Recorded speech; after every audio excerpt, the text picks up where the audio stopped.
Hello guys, this is your friend Naruto What If Fanfic 2.0 and we are back with a new fanfic. Which is what if after Third Hokage dead Naruto build harem with Sakura, Shion, Kiba and Team 8 Part 1. And if you enjoy this fanfic then please press the like button and subscribe to my channel for more fanfic like this. And now let's start the fanfic. Clouds weaving between peaks like snakes and the air so fresh and thinning. 6,572 steps was what it took to reach its gates from the shrine at sea level, and those who made its journey could attest to sore muscles and a peaceful climb. And despite their shameless reputation, Akumo Nin could be noted with three distinct features: their upstanding views on justice, their refusal to back down, and the loyalty they held not for the village but everything the village should stand for.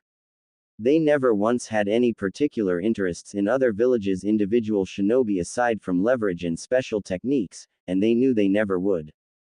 Today marks the 1-month mark of the Konoha team's capture, sirs, Mabui reported diligently. Her deep green eyes were alight in their depth as both A and Darui offered up their full attention. There has not been a single attempt at escape since their capture, though the guards have noted that they each have recently started exhibiting unusual behaviors. Unusual. A repeated, throwing his arms over the back of the long red couch that served as his office seat. Darui stood just to the side, his hands in his pockets and the usual dull look on his face. Light spilled into the room from the windows that acted as most of the walls. Yes, Raikage-sama. It appears they are teaching themselves, she said as she glanced down at the clipboard in her arms to make sure she was understanding it correctly. The guards hadn't been too sure they were documenting it correctly, but the opinions offered by the attending medics have confirmed that all three Konoha shinobi have been participating in some form of self-education. Darui exhaled softly. Sounds boring. But still, his attention remained sharp as ever. We asked for their names in the beginning and Intel has determined that they did not lie and their identities are who they said they were, and we have been gathering information on them since, she continued. The one in the large jacket and glasses is Aburame Shino. He has been self-mutilating his body and healing the injuries he's caused. This includes breaking bones, tearing muscle, and slashing veins. The guards have not intervened thus far, but medics come in twice a week to assure he's never near death. Mabui, in all her respectful professionalism, couldn't help the slight furrow in her brows. And Darui exchanged startled glances. The one with the fangs is Inuzuka Kiba and the canine is his partner, Akamaru. He has been draining blood to write seal theories on the walls. He's completely written over the floor and 2 of the 4 walls of his cell, and is halfway through the 3rd. A's whole face scrunched in confusion. That's the one without part of her left arm is Sakura, no surname. She has been going through physical exercises to the point of such overexertion that she passes out. In her latest collapse she has not woken in 3 days, and medics had to hook her up to an IV. The guards have said that she sleeps from midnight to 4 in the morning precisely and the schedule is only interrupted by states of unconsciousness. Discomforting quiet filled the office for a beat before a spoke. And who exactly are these 3? Mabui glanced down at her clipboard once more. They're a team who competed and passed the most recent Chunin exams. The one interrupted by Orochimaru and Suna's coordinated attack. Yes, sir, she confirmed. This is the first mission they've taken on as official Chunin. Our sources have confirmed it is at least a B rank and is speculated to have to do with the kidnappings around the Sakai Sea. We don't know exactly which island the Chunin were assigned to, but the trail we followed led to Koinobori Island. Fishy. It's the first word that would pop into anyone's mind hearing that the first time. Investigating kidnappings, even somewhere as remote as the Sakai Sea Islands, could never constitute as a B rank. It's AA rank in the very least and everyone involved should have known that. And B ranks were only assigned to experienced Chunin, so what were fresh out the exam shinobi doing on it? Not to mention they'd gone to the Colosseum and came out alive. They remained at the Colosseum for nearly a month and a half before they retreated to the islands near Lightning where 3 of the 4 of them have been captured by our border patrol. The Aburame are a noble clan in Konoha, Darui noted, his hands slowly coming out of his pockets. Surely word has spread that something's happened to the team and a search party, no matter how small, has been sent for them. Or an alert. You know, something. Mabui shook her head, a troubling feeling seeping through her facade in the way her ring finger twitched against her clipboard. As far as we know, no action has been taken for their retrieval. What's even stranger is that the team believes no one will come for them and has informed us of as such upon their arrival. Of course we thought them to be bluffing, but now, a month later. A's thick eyebrows pulled together and a scowl twisted his lips. What game was Konoha playing? What? They were just going to send an inexperienced Chunin team so far off so close to the destruction of their home village. Had it been his plan, the Chunin would help with the rebuilding while the upper shinobi divisions would be out collecting funds for construction and the other internal issues. The Konoha Council was old enough to understand that much. There are a couple more disconcerting details, Mabui started. She pressed her twitching finger flat against the board and met the eyes of both her boss and comrade with a posture of concern. Surveillance who followed up on Koinobori Island have reported that it has more or less been reduced to ashes and it's speculated the Chunin team had a hand in the destruction. Though when taking into account Border Patrol's report of the day of their capture and the prison guards' daily observations, were also led to believe that the team had been attacked and restrained minutes before being found by our forces. A was suddenly on his feet. Take me to this Konoha team, he demanded. C walked up and down the short corridor of 3 separate, but occupied cells. His eyes went from the way one boy set himself up to break another one of his bones, if it's his ankle or shin he'll do this time. He'll never know until he hears a resounding crack, to the other boy who ripped at his skin with his fangs so that his fingers dripped with the blood he used to keep on writing what he was trying to figure out. He's at a loss for, to the girl who'd been dead to the world for 3 days and counting, how she managed to willingly drive herself to such a state was a cause for concern. Then back to the first. All of their items had been confiscated and sent to the analysis division to determine if they were full of traps or jutsu, but nothing had been found. These were Konoha dogs. Despicable shinobi. Enemies to the Kumogakur name. Those whose words could not be trusted. Yet, he couldn't shake what the girl told him before sinking into her current state. We're of no use to you, Nin-san, she told him quietly, respectfully, but with no cowed head. We have nothing to give you, and Konoha won't give anything for us. If we tell them we do indeed have you, send proof. Make sure this isn't some measly threat. She stared him straight in the eye. Then you're just wasting your time, she said. Inexperienced Chunin are expendable. And she didn't break his gaze until he was the one to look away. C grit his teeth. None of this made any sense. These brats, these baby-faced Chunin, couldn't be here for no reason. There was no way. And the only possible information they could extract was clan jutsu or something along those lines, because they were too low of a rank to hold any substantial information about their village, and for some odd reason, those seals examined on the backs of their tongues were determined to be cursed seals, the worst sort of fuinjutsu meant to block verbal freedoms. Prisoners had those, or special forces. But the way Border Patrol had found them injured and incapacitated. He shook his head and sighed. They had what seemed like infinite injuries, amputations, cursed seals on their tongues, brands in the shape of mice on the backs of their necks. And now, they had the prisoner identification bands Kumo tattooed on their forearms. If every shinobi in the world could list every assault on their person throughout their whole careers, half of those wouldn't be half as long as those Konoha nin. C peered into the cell with the Inuzuka and his partner. Both of them were pressed up against an unbloodied corner with the boy's shoulders hunched up to his ears as he tucked his face into white fur. At the sound of the door being thrown open, the Kumo nin forced a blank face and turned towards the sound. Quickly, his heels snapped together and his spine straightened. Raikage-sama, he saluted. Strode in and came to a brisk stop at the cell on the floor. The Aburames. I have finished today's medical assessment of the prisoners.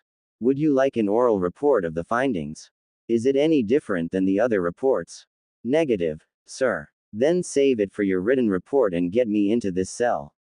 Mabui and Darui stood next to see as a guard unlocked the metal door and stepped through the entryway. And he had to pause. When he heard of these chunin, he was expecting someone who looked, well, like a shinobi. Maybe time at the Colosseum would have them weathered a bit and maybe they'd be more on the sickly side due to the treatment they most likely would have suffered at the hands of such an institution. But he wasn't expecting to see a kid. The boy slumped against the wall had cuts up and down his arms and all across the visible parts of his leg, all of them smeared in dried blood and callously healed so the scars were ripped and jagged, the ink of the identification bands stark against his skin. A half-lidded eye glanced up while the other was merely a socket, an old injury, by the look of it, but an unsettling one nonetheless. The chakra-controlling cuffs around his wrists and ankles made him look smaller, too, and almost felt bad just having to look at him. Raikage-sama, the boy greeted quietly. His roughened voice churned out of his throat like an unoiled gear. What can I do for you? A's brows scrunched. Name, Aburame Shino. How did you come to Lightning Country? By boat from the Colosseum. I believe the island it was on is called Koinobori. A shaky breath left his lips as his body sank even further into the concrete. But he held himself up. It was burning when we left. If it's not gone, we will continue to set fire to it until it is. Behind him, Darui and Mabui shared a look. C pressed his lips together. What village do you hail from? Konoha. You say they won't come for you. Yes. Why? Why? Shino repeated. His eye closed and he went silent for a whole minute. I didn't budge as each second ticked by, even if the tension notched up bit by bit in the unwavering silence. But the boy shifted, using his heels to push him backwards and help prop him up. Because we were never worth it. His head tapped against the wall and some of his cuts began to bleed. Backed up into the hall. His open white haori swished at his knees as he made his way back out the cell block, Mabui and Darui following close behind. Lock it back up and start on more permanent security measures, he ordered. The Konohans are gonna be here a while. And the door shuts, just C and a couple guards left in the hall. After a beat, C took hold of the door and started to push it closed, but not before Shino spoke up again. Much softer, much hoarser, much younger. My team. They're alive, C informed. Shino exhaled out his nose. Thank you. C had no reply for that. He didn't know if it was from the shock of decency or that he had nothing in him to humor a prisoner of the village, but he shut the door without another word and sent out a pulse of his chakra to lock it. Konoha dogs. Baby-faced chunin. Prisoners. Kids. He left the cell block for the day and headed straight for the hospital. It was almost time for his shift. Didn't know what he was doing, standing in the hall of this floor of the prisoner's block like this. The thick metal of a door stood between him and the cell he stared at, but the key was in the tips of his fingers and the guards knew better than to stop him if he chose to do something unexpected. He was both a personal support of the Yondaime Raikage and a high-level medic operating at Sirius Central Hospital, the largest medical center for shinobi and shinobi-related research. It was a pride of his, being able to offer his services. Not many Kumo nin became medics, and even then, most of those who did gravitated towards the field instead of allowing themselves to be sequestered in their village's high peaks. He understood the feeling. Truly, he did. There was a certain thrill of staying alive to heal in the midst of battle instead of watching comrade after comrade get wheeled into a white room and never knowing if it would be your own fault if they couldn't be saved. But that didn't erase the issue of the slowly declining number of available medics at all their facilities. The civilian doctors did their jobs well, but there would always be cases they could never have a hope of taking on themselves. Kumo needed medics, and there was one on the other side of that thick metal door using chakra he wasn't supposed to have access to and wasting it on healing cuts and breaks and strains he inflicted on himself. Self-education, Mabui described it as. C tapped a finger against his thigh. Another. Again. He turned and walked out of the hall. What do you mean you're putting off the surgery? He doesn't have 3 more days. There's no one who can take it. What about Q? He hasn't had any DOS in 5 days. Where the hell's Arashi? Cack. We just got a squad in from. C's pen almost shattered in his grip as he braced himself on one of the admin counters, 6 or 7 files under his hands. The common behind him wasn't new, far from it. Medics couldn't operate on a 24/7 basis, and that was what Cirrus needed, especially with their dwindled numbers and the fact that the entire staff was stretched too thin. The smaller specialty clinics like Cumulus Memorial or Nimbus Point tried their best to accommodate extra patients when they could, and Stratus Medical Center was a civilian-only facility, leaving the medics with no other option but to buck up until they passed out from chakra exhaustion. He rubbed at his eyes and the bags he was sure were purpling under them. He thought about the ragged staff, the patients, the sleep he hadn't gotten in almost 52 hours. He thought about a thick metal door. He gritted his teeth and leaned forward over the files. 2 of them needed paperwork done for surgeries and the others needed their daily checks to be cleared and handed off to the nurses. What he tried not to think about was how much lighter the medic workload would be if there was another trained body in the hospital. The guard who marked his arms told him the ink was made out of a small tree native only to wind and lightning country.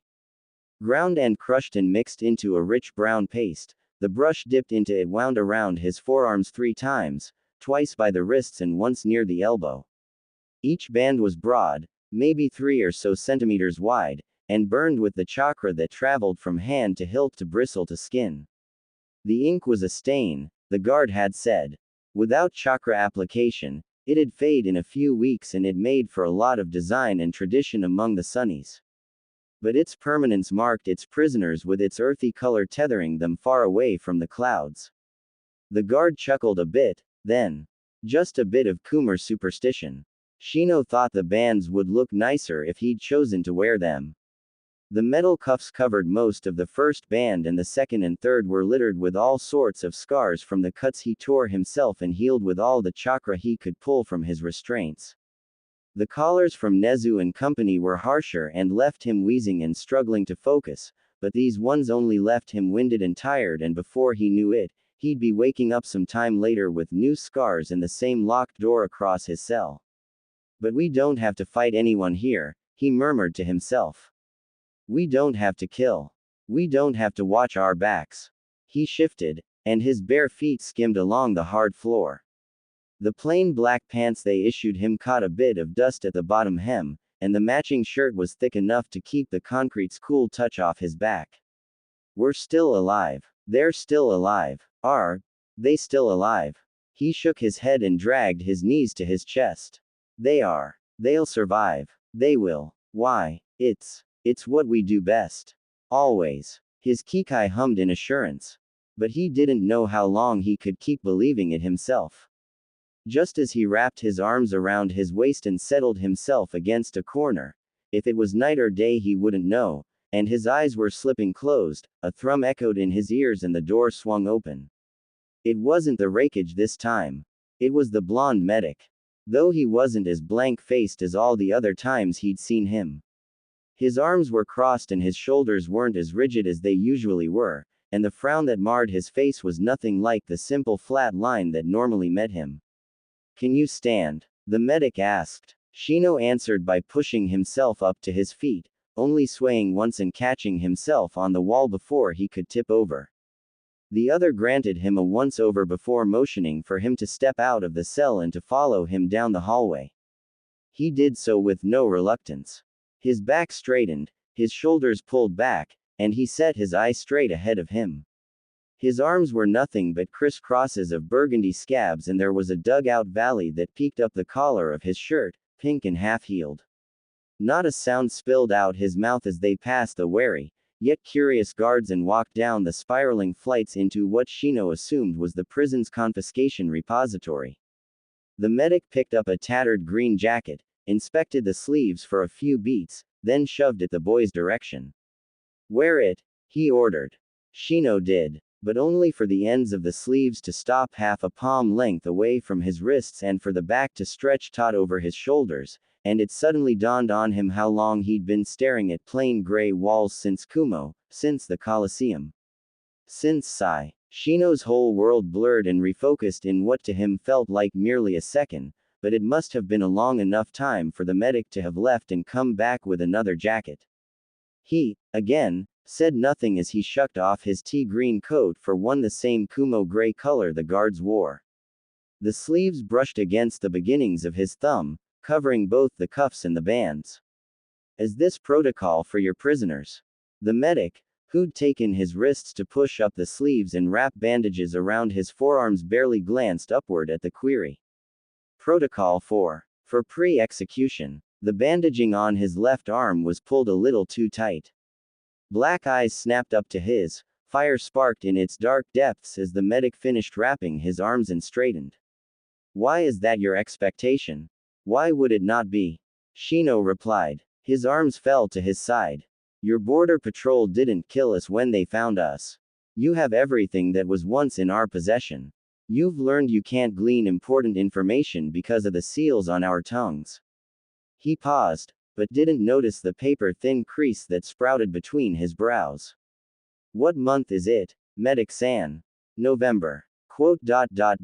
Ah, it was sort of bright in the repository. His kikai crawled along his insides, their spindly legs idly weaving and idly wondering if he would get his glasses back to shield his sensitive eye. But he didn't think he'd get them back. What use would glasses be for the dead? We'd left Konoha sometime in August. It was fall in Konoha. Sakura said she'd found a persimmon tree on one of their D ranks outside the village, and after a more than enthused Kiba made her promise to take them there when it ripened so he could see how much he could stuff into his mouth at once. November would have been perfect. Perhaps it's selfish of me, but I suppose I wouldn't mind being the first to die, Shino muttered more to himself and his insects than the other in the room. His gaze sought out his glasses on the other side of the room. He stared at its blurred outline, missing the paper-thin crease deepening on the medic's face. I'd die knowing they're still alive. Because if I was the last one to go, He trailed off and met the medic's blank stare.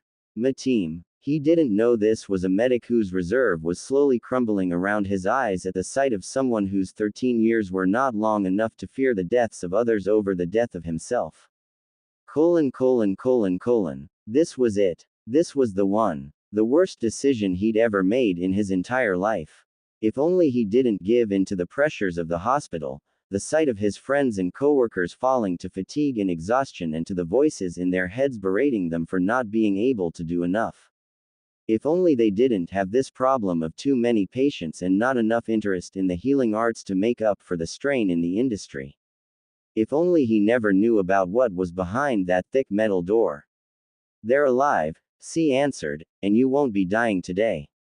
He pulled out a pair of Kumo-issued sandals off one of the shelves and set it at the boy's feet before snatching up the orange glasses and throwing them over as well. You are now a Shino without a surname who grew up in a small village along Lightning's border. You have medical training and have come to Kumogakure to expand on it, and I am the superior that has signed off on your request to work at Cirrus Central Hospital, he said. Your restraints will now allow you access to your chakra as long as it converts to medical chakra upon release. Your Kikaichu are to stay out of sight. You are never allowed anywhere without supervision. And, he loomed forward, a mask of complete apathy on his face. No one will ever learn who you are, nor will anyone see a millimeter of your forearms or the cuffs at your ankles that the sandals will hide. Is that understood? Shino turned his uncracked glasses in his hands and wiped a smear of dirt off the right lens with his thumb. He slipped them on and thought of Aoba. Understood, Medic-san. The blonde nearly scoffed as he ushered him out a back entrance of the building. My name is C. This was an absolutely terrible idea. Sato Akemi unlocked the door to her shop when the sun started to barely crest over the horizon. Normally she wouldn't be so early, but a couple shipments were set to arrive in an hour and she promised the delivery man she wouldn't make him wait as long as he did last time because, well, it hadn't been her fault her alarm clock had fizzed out on her that morning, but she'd make sure to come extra early just in case. As the lock clicked and she took a single step through the threshold, a particularly chilly breeze swept past her and goosebumps rose on the skin of her arms. Her wind chimes rattled, and there was nothing behind her but a cloudless sky and the beginning of a perfect day. We can feel December's breath in our bones. Mabui's heels were silent on the stone stairs as she ascended to one of the higher floors of the building. Catatumbo Penitentiary didn't typically carry too many inmates and hadn't held prisoners from another country in years. They'd been lying low since the failed abduction of the Hyuga heiress nearly a decade past, and shinobi from other nations were smart in avoiding their borders. Catatumbo didn't even have 15 current occupants. As a shinobi prison, one would think it a relatively low number compared to the 50-plus civilian staccato detention centers held. She nodded at the guards as she entered the hall and looked into the first cell. It was empty, and this time she didn't panic, not like the first time. The guards had to jump to stop her from sounding the alarm and hastily explained something like, "C-sensei had him," or, "It was all C-sensei's idea," and when she burst into the hospital for that blonde head of hair, she ran into Shino himself in the midst of assessing a group of new patients and handing off newly filled forms to the attending nurses. She'd been pulled aside by a near-disheveled C before she could reveal anything incriminating. And even though having a secret prisoner work for the betterment of Kumo wasn't necessarily a thing, the stats surrounding Cirrus Central Hospital had been showing signs of a general increase and she couldn't argue with the numbers. Reikage-sama tried to. His outrage sent his couch careening out the window, but after seeing how well the Aburame shouldered the extra work, in turn taking some of the bulk off the actual resident medics, the only punishment C received was sitting at the end of a 3-hour-long rant and getting taken off the mission roster for 6 months. Mabui peered into the next cell. Not too long ago the walls had been filled to the brim with nonsensical symbols and reasoning that wound around in circles and circles before they got back to the same place they started. The boy, the Inuzuka, had ripped off part of his black pants to scrub his dried blood off the walls so he had room to puzzle out even more of whatever ran through that mind of his canine watching the whole time while he crossed his shackled paws beneath his jaw. The last cell in the hall held the girl trudging through one-armed pull-ups while being hooked up to an IV drip. She was the only one of her team to request the guards for things: a wooden bar and a resistance band. The resistance band she tied to one end near the center of the wooden bar on the ceiling and the other end tied around to the remains of her left arm. Mabui quietly admired her resolve. C had noted her amputation had been recent in her initial examination, not more than a month old by the time they landed in Kumo's clutches. She stepped away from the cell and made her way back down the hall. There were a few more things she had to do before reporting back to Reikage-sama, such as drop off some documents for the Cipher Division and collect the weekly update from the SEALs Division. She paused in front of the middle cell again and rushed to peer through the small window in the door. Sharp eyes darted wall to wall, top to bottom, sentence to sentence of blood-tinted words and crude diagrams brought to life with the pricked pad of a finger. Locks, matrices, sequences, layers, odds, evens, primes, margins, ratios. Seals. Seal theory. Every single available concrete space was crammed with seal theory. When she tried to read those brown-crusted words in a new light, those circles made a little more sense in the way they curved and the starting points weren't at all the same with their tweaked angles and shifted perspectives. She didn't know how long she stood there gaping at the advanced scrawls, but by the time she reached the bottom of one of the walls, the dog had stalked into her line of vision with hunched hackles and eyes too guarded and wary to be anything intimidating.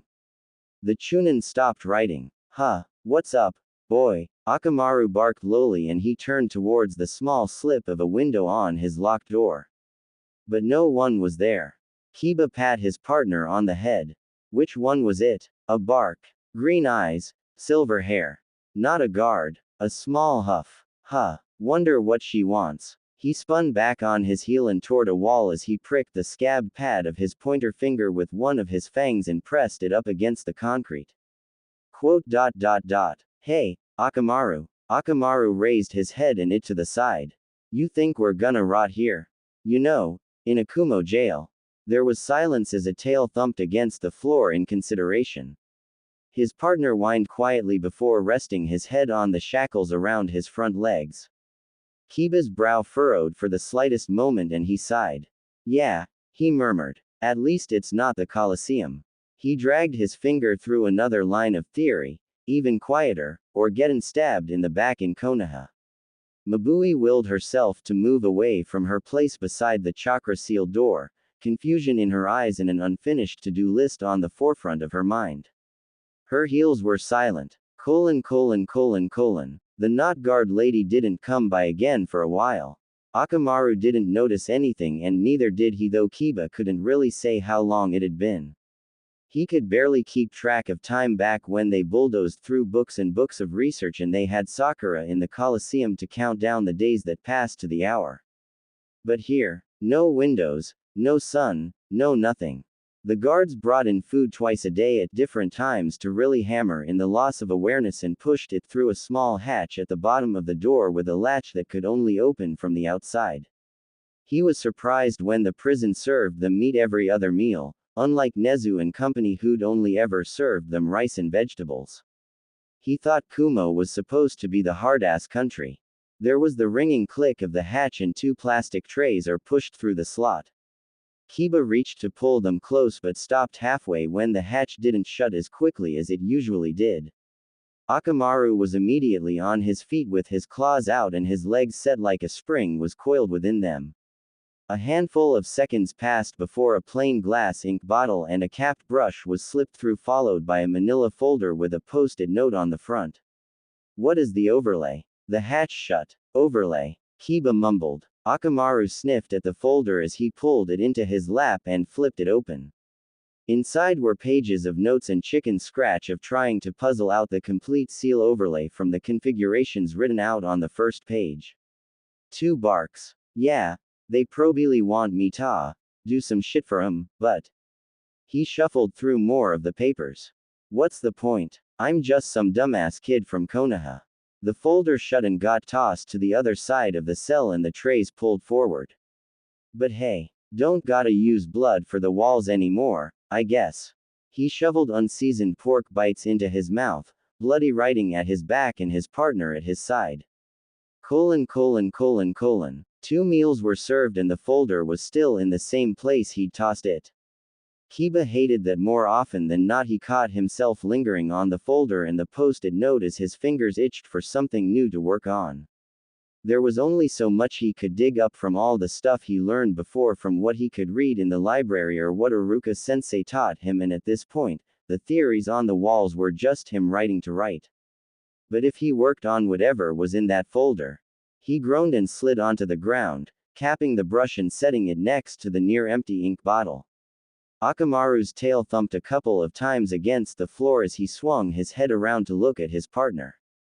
I really wanna look at that overlay stuff, but it'd be like me doing Kumo a favor, right? Kiba asked. Why would I do something like that? Akamaru stared at the folder for a few moments and woofed. Quote. Yeah, I guess. I'm askin' why I should do Kumo anything when Konoha never did nothing for us either. Wasn't that right? When Sarutobi Hiruzen was alive he'd done the equivalent of cutting off their tongues and sending them on mission after mission in hopes they'd never make it back for another. And after his death he'd damn them again by turning them chunin by decree and somehow, letting Danzo have his way. Letting Sai them all over. Kiba exhaled through his nose. No, he shouldn't blame Sai. He should be blaming himself for thinking he could trust him. When the small hatch opened next and 2 trays were slid through, the folder was pushed out before it closed, the inside covered in freshly dried ink and the finished overlay boxed on the very last page. : It's all correct. Correct. This work is borderline ingenious. The seals technician exclaimed as he spread the notes on the table. Mabui peered at the one particular sequence he pointed out. Take this for example. The team and I tried to work it from top to bottom then bottom to top, as one normally goes about figuring how to complete sequences and matrices or anything of the link. He then pointed at the writing not quite in the middle, but close. Maybe a few characters off. But this is the starting point. Clearly marked, too. I don't know how you could possibly start so off-center, but the outcome. It would have taken us maybe a week or two longer to go about it the usual way, but you took this a couple of days ago. He turned to her fully, eyes wide and shining. Who managed to solve it so quickly? I'd love to have someone like that on the team. Oh, Mabui smiled, easily covering up the quiet anxiety trembling beneath her professional front. When I received your weekly update and found you to be struggling with this particular seal, there was an associate I've come across who I believed could help. It seems my hunch was not only a hunch. The seal's technician knew that the term, associate, was more or less a nod to the fact that whoever managed to solve an advanced overlay like that one was meant to be kept on the down low or not even mentioned at all. He shrugs it off. It wasn't like he was a stranger to shinobi affairs. You know, if those scrolls you'd taken off those prisoners hadn't been marked highly classified, I'd be hunting down that associate right now to try and get them to break those locks, he sighed. Mabui's expression tightened slightly. Well, of course Inuzuka would be able to break those locks since it looked like he'd been the one to craft them himself and it was something the seal's technician didn't see. Could your associate come down one of these days? It would really help us out. A bead of cold sweat ran down the back of her neck. I'll see what I can do. Thank you very much, Mabui-senpai. She left the building with a particularly sharp pain in her forehead and an image behind her eyes of a bemused sea raising an eyebrow at her in his rare disbelief. During the meal right after Kiba had sent the folder out, the hatch opened and a third tray was slipped into the cell. On it was a plate of something that looks like pink cotton candy, but somehow thicker and gummier than anything he'd seen in Konoha. Thank you. The note read, if there's anything you'd like, please let me know. A part of him wanted to snort and ask to be set free, but as he glanced down at the silver at his wrists and the dark brown embedded in his arms, he couldn't find the energy in himself to make the joke. He was tired. So tired. Kiba flipped the post-it note over and scrawled on it with the last of his ink before he slid it back through the hatch, and it shut. I want to know if my team's okay. He went back to his meal not expecting an answer, and Akamaru sniffed his food before he latched onto a bone with quite a bit of marrow at the center. The hatch opened once more, slowly, and a soft voice floated through. It was deep and rich and Kiba's mind immediately tacked it onto green eyes and silver hair. They're all right, she told him. Before he could even think to reply, the hatch closed and it was quiet again. Just him, Akamaru, and the writing on the walls. Kisame wasn't ashamed to admit that he'd felt relief when they weren't able to capture Uzumaki Naruto. It was a couple weeks back when they'd escaped the Toad Sanin's trap and reported back to leader empty-handed, but none of that deterred him even after they'd been dismissed by the static chrome of his projection. He'd taken to bugging Itachi about getting checked out by a medic one way or another, and if not for the whole thing with his lungs, then at least for his eyes that he'd overused. So here he was, sat in a too small plastic chair in a shinobi optical specialist's waiting room, rain pattering against the windows and the receptionist trying his best not to look him in the eye. Kisame glanced at the pile of old magazines at the short table to his left and picked up the one on the top of the stack and leafed through it with unfocused eyes. Uzumaki was even smaller up close. At the Chunin exams he'd seen the boy on the other side of the arena, loud and impatient and smiling for pup. In the hallway in the middle of that tourist town, Kisame could see how short he really was, unkempt blonde hair, confused blue eyes, clothes a little too worn to be passed off as just from training. He didn't kill kids. Never had, never would. But he wondered just why Konoha wanted to kill one of their own kids by shoving a demon behind a baby's navel. He sighed and tossed the unread magazine back on the table. He leaned back, and the plastic creaked slightly under the movement. It would be a while until he could head back to Konoha since their new implementation of a stricter policy, meaning he couldn't check up on Pup like he'd planned on originally. And all it took was an invasion by a literal Sannin to get them to up their security, he griped internally.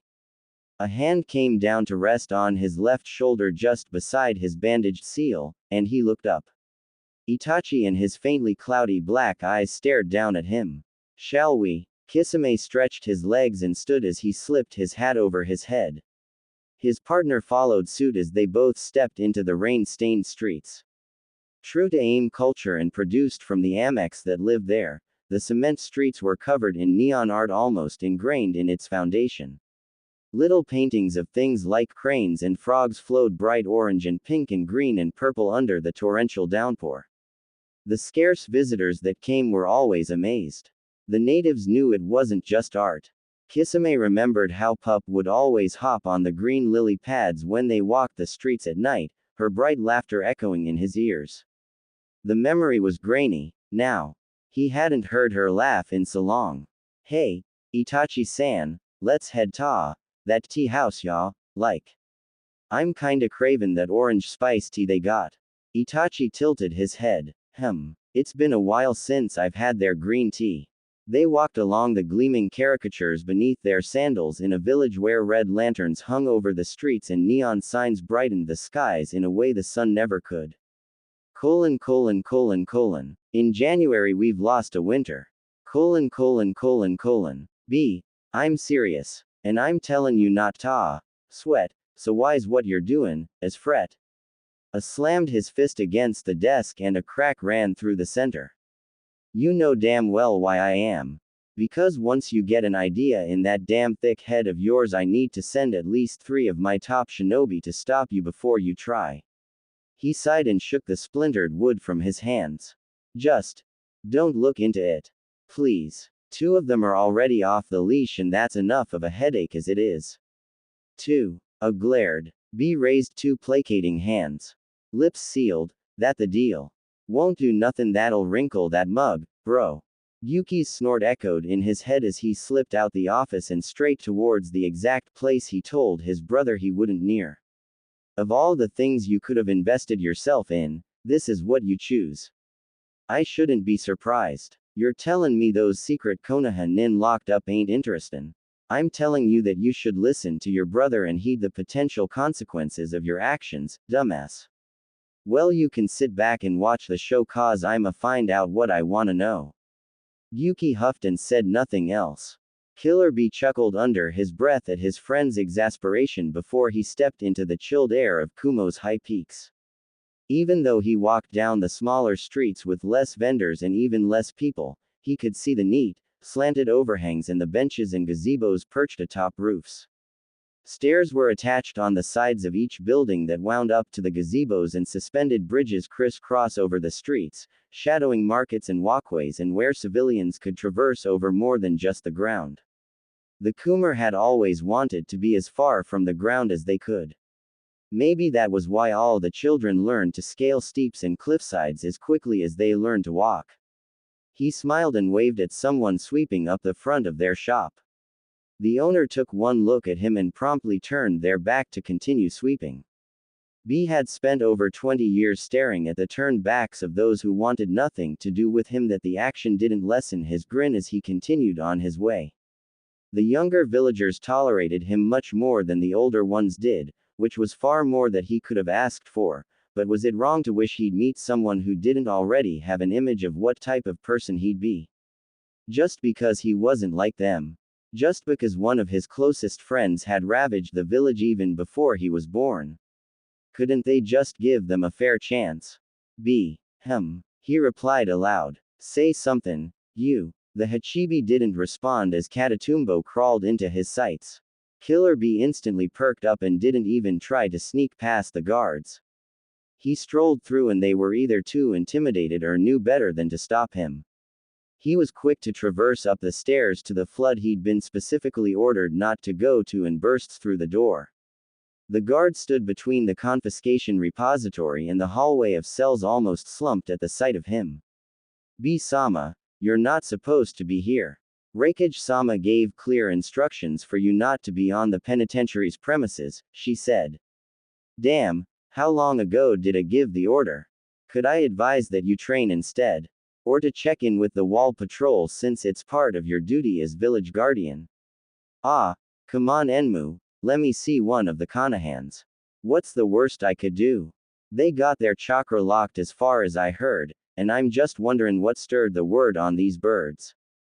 Enmu's sound wasn't amused, but her black painted lips twitched and her pale pink eyes narrowed. Tell you what, if I get in and you don't tell my bro, I'll snatch you those burgers by the grotto. She a blonde-ish white brow that was nearly as pale as her own skin. I guess I get why you're so interested in those kids. No one really knows about them, but the ones that do can't really get a read on what's what. B blinked behind his dark glasses as the smile slowly faded from his face. Kids. Enmu jerked her head towards the hall and settled back against one of the walls. Check it for yourself, B-sama. She tilted her head. And I want a burger for lunch tomorrow from the blue shack in front of the cracked arch. The cracked arch was one of the bigger grottos and had more locals hanging from the ledges than bats. He hummed absently as he slipped into the hall. The first cell was empty and so was the second, but the third cell. A girl with pink hair with one arm held herself in a handstand. Drenched skin stretched taut over hardened muscle and there was no lapse in her form. Her toes pointed towards the ceiling and the IV drip taped to the junction of her elbow ran as smoothly as the sweat that dripped from the tip of her nose to the cold hard floor. So the prisoner's really a kid. And a Konoha shinobi caught within our borders, Yuki reminded him firmly. Don't get any ideas, B. You've already done enough by disobeying your brother. Go home. I just told Enmu I'd buy her a burger to not talk to a prisoner. Nah, that's a waste. B. Don't. B's hand was already on the door. The locks immediately began to open and that mischievous part of his brain was always so smug that no matter the security clearance, his chakra would always be recognized as per the requirements of the village guardian position. He squeezed through the smallest crack of the door he could manage and closed it behind him just as quick. The girl stayed planted on her hand for a long few seconds before she lowered on foot on the ground, then stood to full height. It surprised him that the top of her head reached taller than his shoulder. You're not one of the guards usually in this building, she said. He a brow and leaned back against the concrete. And why's that you're thinkin' when you're just a cucumber in this cell picklin'? When she turned to face him fully, her black prisoner's shirt did nothing to hide those rippling scars that spanned from her shoulder blade to her jawline and ended ripped and ragged at the bottom of her cheek. Though it wasn't her appearance that quite caught him, but it was the lingering chakra of whatever caused it that pulled at his senses. It was familiar. It was angry. It was just like Yu's. Your hands, she answered. Her gaze flickered down at them. They're not the same ones that deliver the meals, so it's either you're a new guard that's paid me a visit or you're not a guard at all. She held her hand behind her back, the IV tube swaying slightly with the movement. Her chin never dipped. What can I do for you?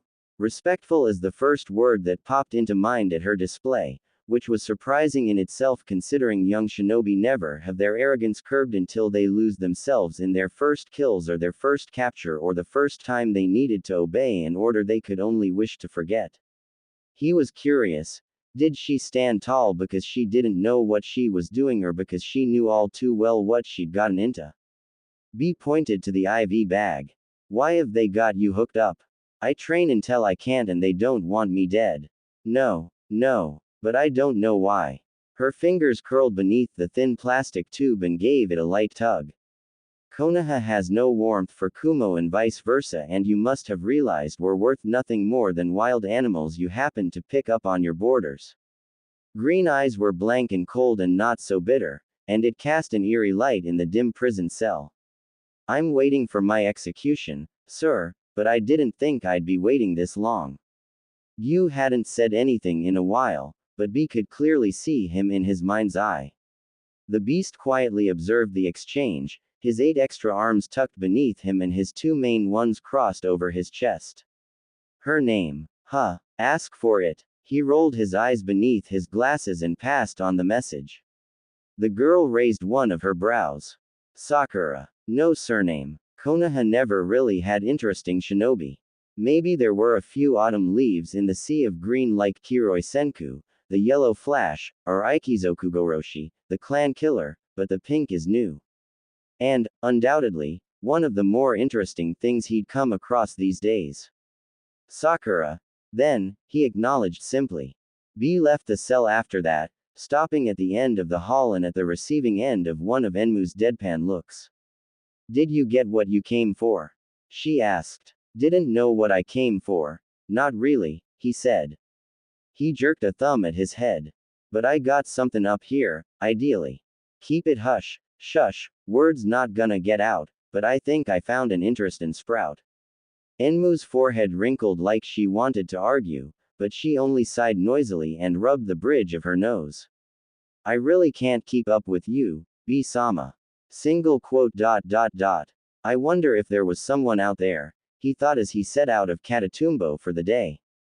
Someone other than a that could keep up with me. Sakura had her head pressed against one of the walls when the stranger walks in again. She counted just a little over 24 hours before he'd shown up again, but she didn't open her eyes or push away from the wall when she heard his sandals tap gently against the floor. There was a faint rustle, and she figured he crouched to be at least eye level with her. Is it raining? She asked. Showers started some time ago, supposed to creep through the day all snails pace slow, he replied. What? Can you tell from here? The building's soundproof, ya fool. Her father once told her the rains in AIM were unnatural. He always joked about God and his temper, God and his complex, and she loved the little stories he thought up for her. But it wasn't until she was a bit older and a bit wary that she began to understand why Leader Sama was worshipped just as much as he was feared. He laced his chakra in the rain, she figured. And maybe that was why even when the skies were blue and clear over Konoha, she would always know when to tell Kiba not to keep Akamaru outside for too long. But I was right.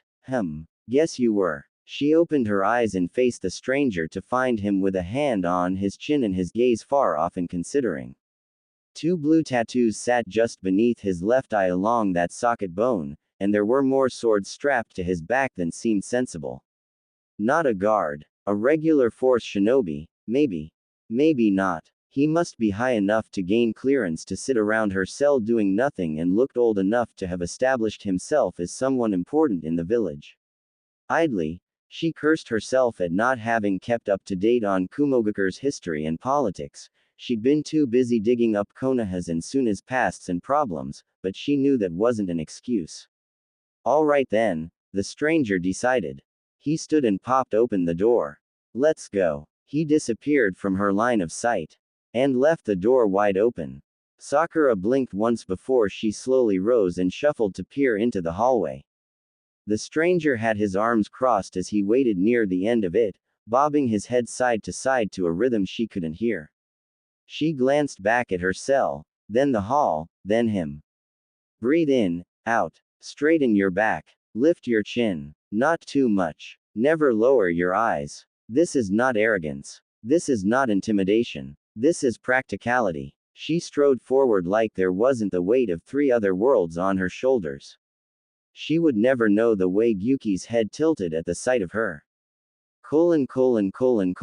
Enmu's sound was halfway through her burger when the last prisoner of the hallway stepped into view. She stared. The girl stared back. After B took a cloak from the repository and handed it to the girl to slip on, Sound sunk her teeth into another bite of her burger and slumped against the wall. B-sama, you do know that I'm now required to inform Raikage-sama of your actions. I'll have her back in the cell in a while, he waved. Don't get tangled in your knots, I'll keep her low profile. They were both out before Sound could give another long-suffering sigh. Her groan echoed through the prison block before it was muffled by a mouthful of bread and buffalo patties. Kumogakure floated on the clouds. Sakura's gaze flickered at everything she could spot through the low hood and the light rain and saw the dozens of plateaus connected by the bridges that made up the village, all different heights with trees sticking out the sides with swings wrapped around their sturdy branches. She committed everything to memory. She tried, but the smell of something that isn't dust and concrete made her head spin. But dust and concrete was better than blood. They crossed to a plateau far from the main districts, raised much higher than most of the other platforms and dotted with steps carved into its side that wind all the way around, narrow and cracked and steeped. But even as she looked down at the clouds and the endless fall below, all she could think about was the air. Air was always thick with the musk of rainwater and the heat of neon signs. It was a scent of heavy spice from the curry stalls and moss that settles in the cracks and crevices of dark brick and stone. In Konoha, it was an air of green leaves and green tea and green stalks of flowers sold from the Yamanaka flower shop. It was an air of sun and sweat, of tree sap and woodwork.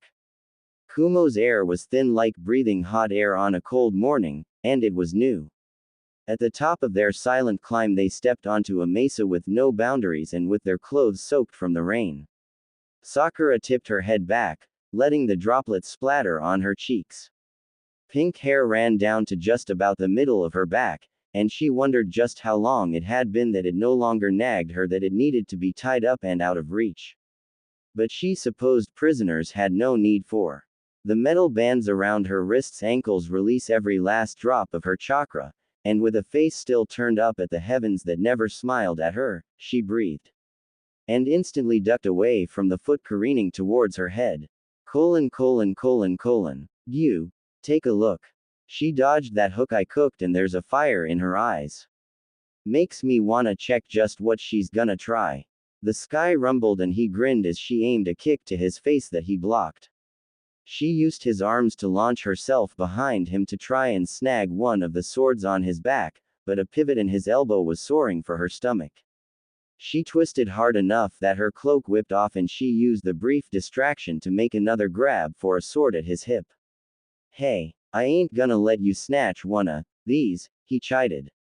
B gripped her hand and chucked her far enough that she slid to a stop just before she could topple off the mesa.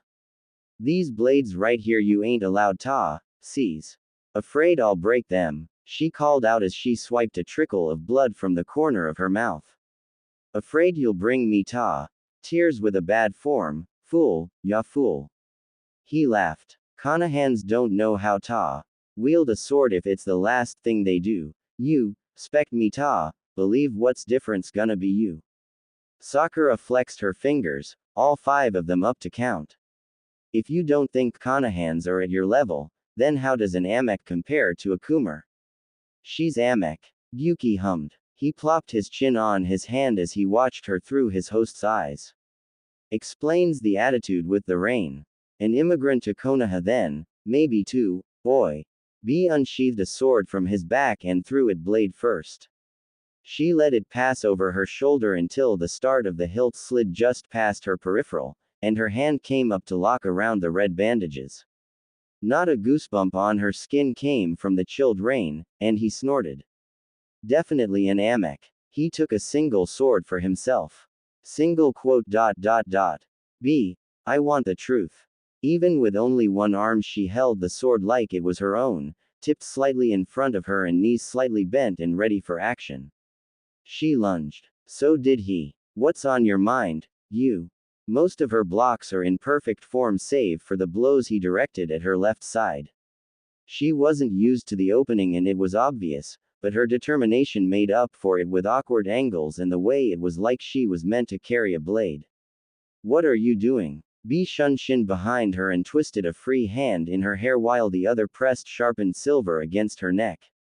But just as quick as he trapped her he lost her, and he was left with a dense clump of pink snagged on his calluses as she retreated to the other end of the mesa.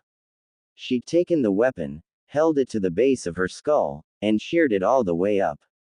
He blinked, and she sunk into another fighting stance. The rain pelted harder and the clouds were at their darkest gray, and as the skies filled with lightning, he found himself laughing amongst the thunder claps as he twirled the sword in his hand. Let's roll, kid. You never answered me, Yuki said after B locked Sakura back in her cell with a dry set of prisoner uniforms and skillfully avoids sound to avoid any questions. By night the rain had let up some, but there was no use in getting dry until he got back home. You wasted your whole day humoring that little Amek. Little. She's way taller than Enmu. All you humans are insignificant, but that's beside the point. The beast snapped. The girl, B. Why did you bring her out of the cell? Why did you fight her? Why did you lend her one of your swords? Why did you bother? Until your brother comes to a decision about them, they're prisoners on death row and shouldn't be treated as comrades. What are you thinking? Nothing much. Really. Yuki drawled. And what exactly has kept you so occupied that you're forgetting your obligation to your duties? B walked onto one of the rope bridges that connect plateau to plateau, careful to mind the third step that had never been fixed since the day he broke through it nearly 7 years ago while he was running away from A.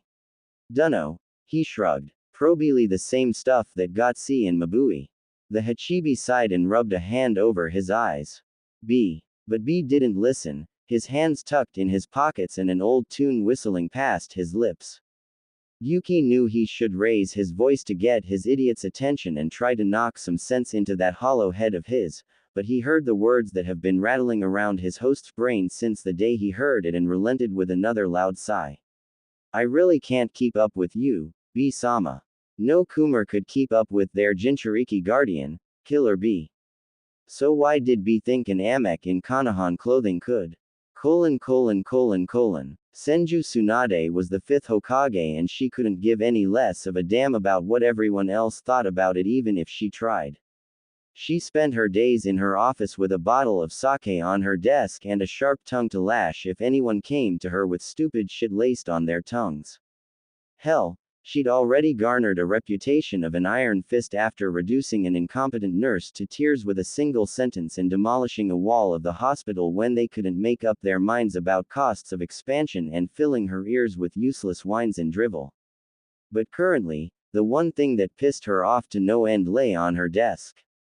6 broken pens piled up by her chair and her assistant, one Kato Shizune, stood just out of range of the Hokage's blast zone as she clutched Taunton close to her chest. 3 stacks of paper were stacked heavy beside her desk and 10 more smaller stacks sat innocently around her workspace. Why is there so much paperwork today? She managed out of ground teeth. It's, Tsunade-sama, the system these papers go through is a long process and only now have all of these been approved for you to read and sign, and Tsunade-sama, we just got that desk yesterday. Get me the dumbasses in charge of this useless system right now. She demanded, a fist through her brand new desk. Shizune quickly bowed and sprinted from the office without a second to spare as pages flew all around her.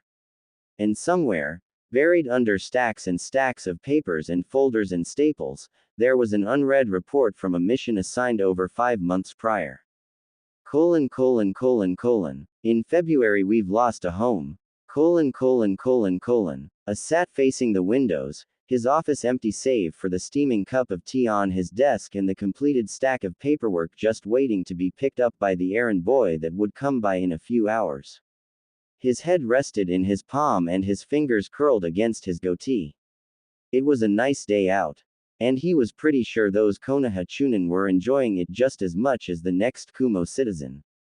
He tipped his head back to rest against the couch, eyes on the wooden ceiling. He wanted to hate what's been happening. He wanted to bark at his shinobi and his assistant and his brother for what they were doing, taking the prisoners without his permission and entreating them like we're one of their own. Absurd. Especially since they were that damn Konoha lot who couldn't be trusted no matter how much they preached about peace and unity and teamwork. Scoffed. Teamwork. Unity. Tell that to the Uchiha and the Senju that built up that village starting from a single plank, but could never again come together for that peace. The prisoners should already be dead. They were forcefully sealed. He swallowed a grimace and shoved off the sympathy that crawled over his shoulders, and squeezed dry of anything useful. He was going to have the Aburame killed first, but C had snatched him up and thrust him into Cirrus Central Hospital hoping for a cure for the overworked medics and, well, it worked. I was hesitant to admit it, but the boy was sufficiently trained and had once sewn up a patient with a pack of floss and a Senbon when his chakra was no longer at his disposal, both intriguing the other medics and giving C a heart attack at the crude, effective method of surgery. And that wasn't even mentioning the reports he'd been receiving from the SEALs division had been filled with glowing praise for the kid prodigy Kiba from the same border town as Cirrus new medic that Mabui brought along, who never followed the rules of step-by-step SEAL solving and rattled off the most bizarre theories that he gestured with fanged grins and poster-sized papers filled with his evidence. Akamaru is such a great addition to the team too, a SEALs decryptor once wrote, like a mascot, almost. I think the stress levels in the department have gone down having him come along. Then came the whispers of Killer Bee's new sparring partner. A Sakura with pink hair that could match him blow for blow and always got back up even after accidentally getting tossed off one of the village's sparring plateaus. Rumor has it that she'd climbed all the way back up with her 1 arm and 2 feet until she'd hauled herself to the top 3 hours later, sweat blinding her eyes and her fist held up to keep fighting. He wanted to hate them. Wanted them locked back where no one knew who they were and regarded like the enemies they should be. He raised his head back up and watched some of the citizens hanging around the bridges as he leaned forward against his thighs. He wanted to hate them, but he remembered Kumogakure was built by the hands of runaways taken in by wandering monks until they were old enough to wander themselves. With no one to meet and nowhere for home, they walked until they found an abandoned shrine at the base of a mountain and built up. And since then, they welcomed all with no family and no place and promised to have all of that in the clouds, in Kumogakure. He sighed. Or at least, it was how the legend went and why most of the Kumar never had a surname. I saw heads of all colors, skins of all colors, backgrounds of all colors traversing the streets and sharing laughs and words like they've never known what it meant to be a stranger. It had been 5 months since 3 kids and a nin dog had been captured on the borders of Lightning Country with the headbands of a village that never came for them stuffed deep at the bottom of one of their bags. I stood and dug out an execution form from one of the cabinets. There was no date or official stamp, but the names had been printed on a long time ago. Inuzuka Kiba, Akamaru, Aburame Shino, Sakura, of Konohagakure. He crumpled the paper in one hand and let it roll into the trash. I wanted to hate them, but he didn't. Azumo diligently sorted through an entire binder of cleared mission reports to store down in the archives. Kotetsu had managed to skip out of this particular job, much to his grumpy displeasure, but his partner promised to get them take out from that soba stall on the other side of town and he couldn't find it in himself to complain too much. Some of the missions and reports weren't too bad to read through and the grumbling ones from the shinobi attending D ranks got a little snort out of him every now and again. Genin complaining about getting cats out of trees. Precious. The last report he had was stuffed in a slim folder with no note on the tab, so he flipped it open to check the date and ranking. He stopped at the sight of the face of Kotetsu's student staring blankly at him, a red Mia stamped across her picture.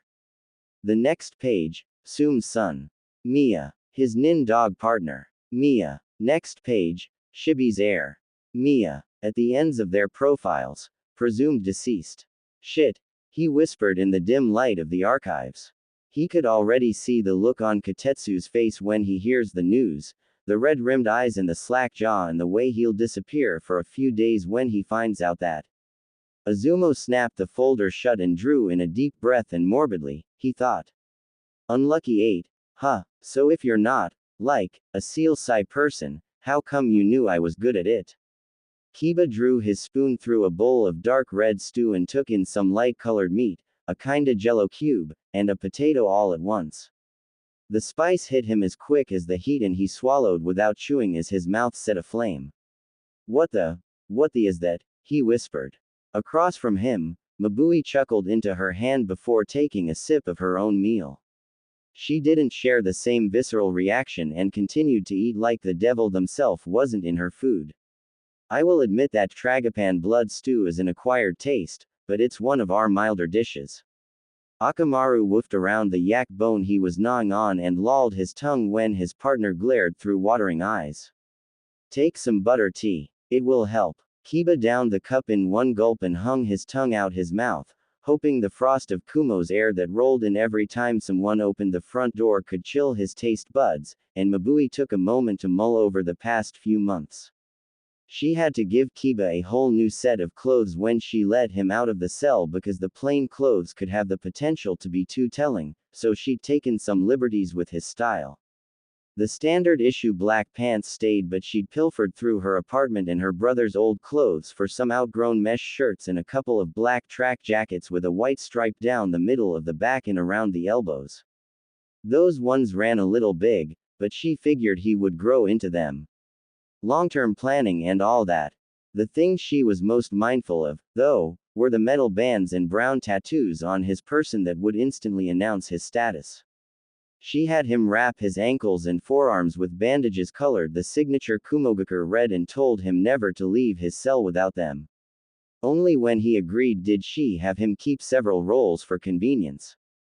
But to answer your question, even though I didn't understand much of what you'd written on the walls, I understood enough that it belonged in advanced theory, she said. She tore a piece of flatbread and dipped it into her stew. Tell me, Kiba-kun, what led you to study seals? He bent over his bowl and slowly dug out another piece of meat, careful to get as little soup as possible. I wanted to know how to reverse seals. A pang rattled just behind Mabui's rib cage. Those seals, it nearly slipped to the back of her mind.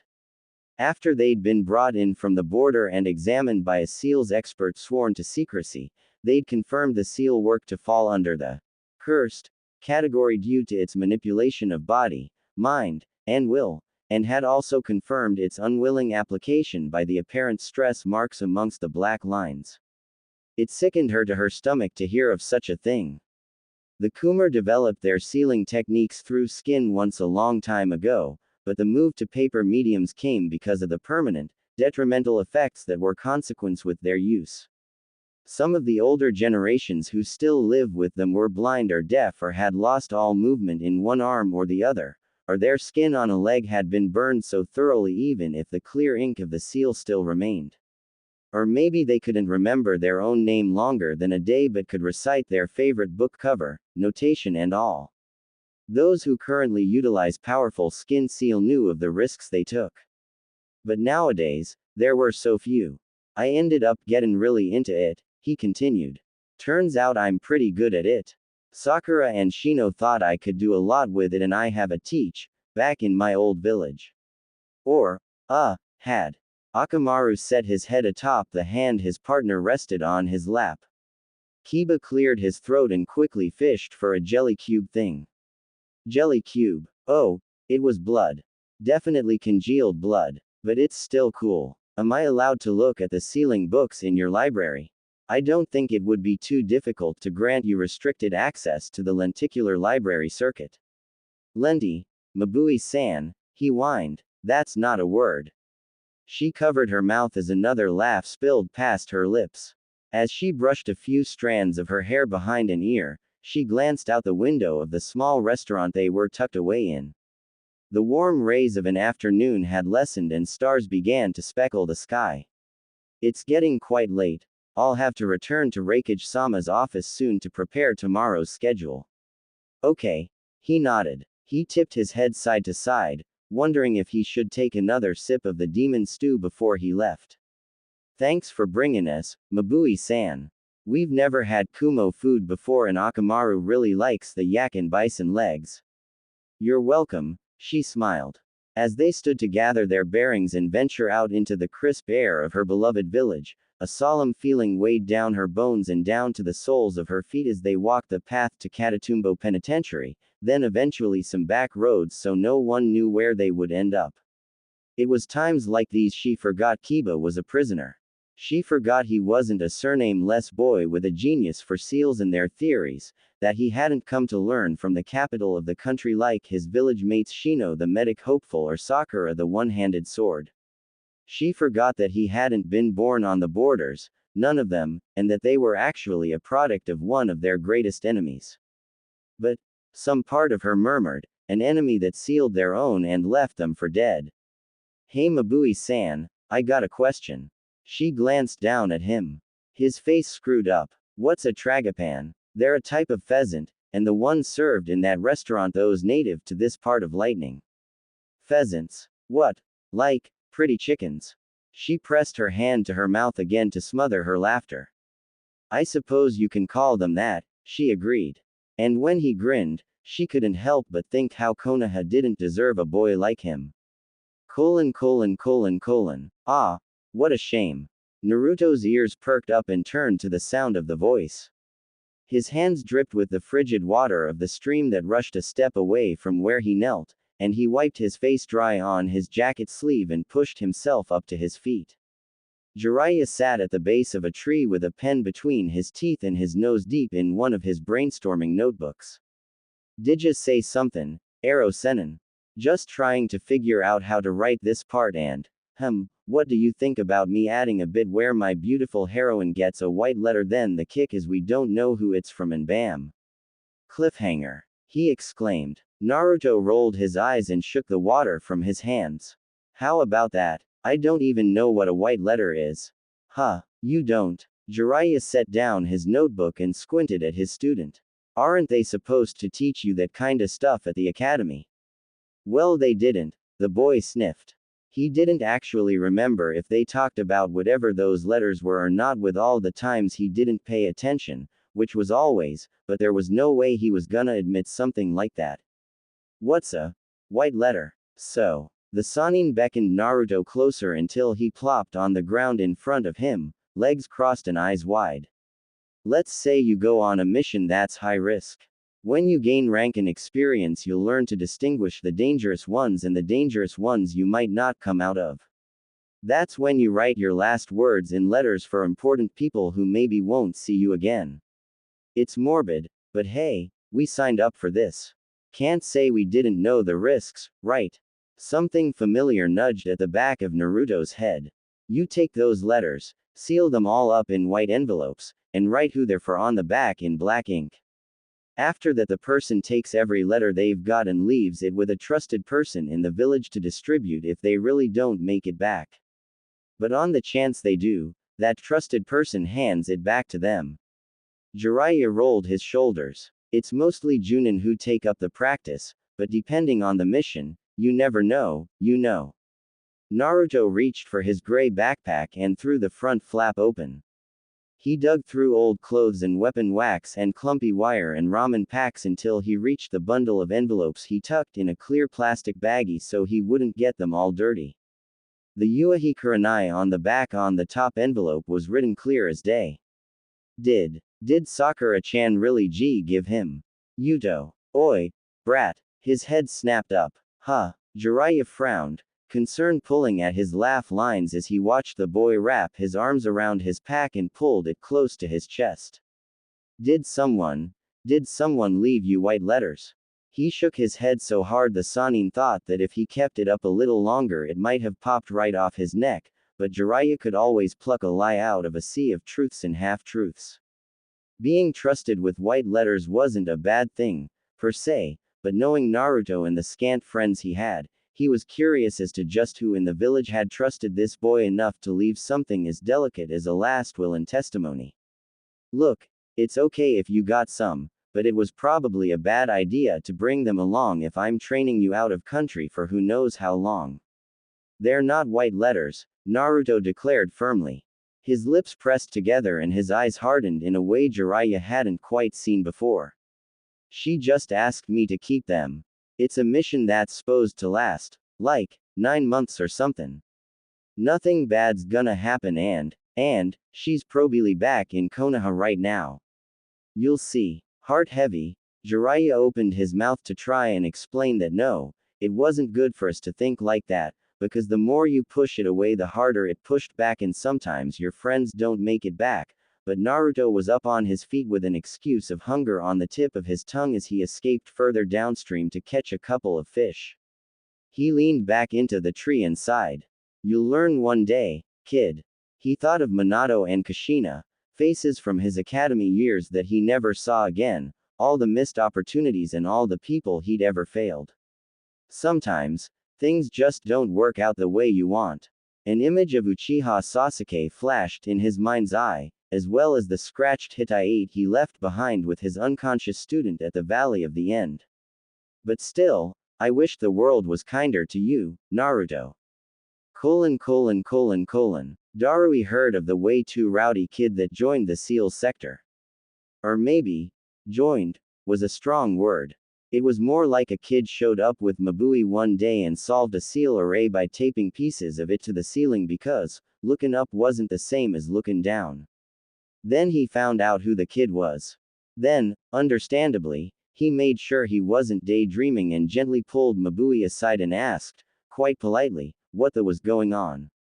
It's complicated. Can you uncomplicate it? Kiba-kun, Mabui trailed off, searching for words in the walls with how fast her eyes shifted from spot to spot.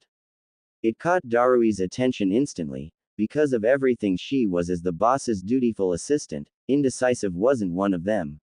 He's a nice boy, she finished lamely. A nice boy, he parroted, tone as dry as the sand dunes he once scaled in the Wind Country provinces. The prisoner. Shish. Her hands latched around his bicep as they stood just outside the SEAL Division workspace. The room hummed with the buzz of Kiba and the workers elbow deep in a particularly tricky 10-layer seal, and it was only the two of them who'd stepped out into the hall, but Mabui wasn't one to take chances and Darui had known her long enough to pick out the quiet panic in her face. The SEALs Division doesn't know. The only ones who do are the assigned guards, C-san, B-sama, and I, she said. His eyebrow at the mention of his partner. And along with Kiba-kun came Shino-san and Sakura-san. They're his village mates from the border town near Turtle Island. Surely you've heard of them. All of the prisoners had been let out of their cells and had backstories to cover up their true identities. Boss once mentioned to him in passing that the circumstances around the Konoha prisoners had changed, but he figured it was nothing big, maybe a shifting of placement or a hold on an execution date, so he'd let it be and kept his nose out of that business. Apparently that was a mistake. And look where it left him. He exhaled through his nose and shuffled a bit to the side to peek through the glass window of the door. Kiba hovered over one of the tables with one hand holding a brush and the other gesturing just as wildly as the rest of him as he and another technician tossed ideas back and forth. His eyes were bright and every time he opened his mouth there was a flash of sharp fangs, but he looked every part of an eager kid that talked about the latest cliffside he scaled or the new high score he made at the arcade. It was strange to see the cheer directed at SEALs, though. He turned back to Mabui and her anxious face and exhaled again. Okay, sorry. So, Kiba, he said. He hasn't tried to make an escape. Nothing turns up missing from the offices. Not at all. Perhaps we believed them to be lying at the start, but, she frowned, as per protocol for most established shinobi nations, if a shinobi doesn't report back to their village within 3 months of their return date, an investigation is launched. If the investigation yields no results in the month after that, then the case files are more often than not marked Mia or Kia and left on a casual watch list. They both peered back through the window, catching Kiba's laugh as the dog set his paws on the table and wagged his tail. We captured them in October, Darui-san. It's been 6 months since then. If anyone had been looking for them, they aren't anymore. He knew no one was looking for them, but hearing it out loud left a bitter taste on his tongue. Darui couldn't imagine what his life would have been like if he didn't have Kumo at his back.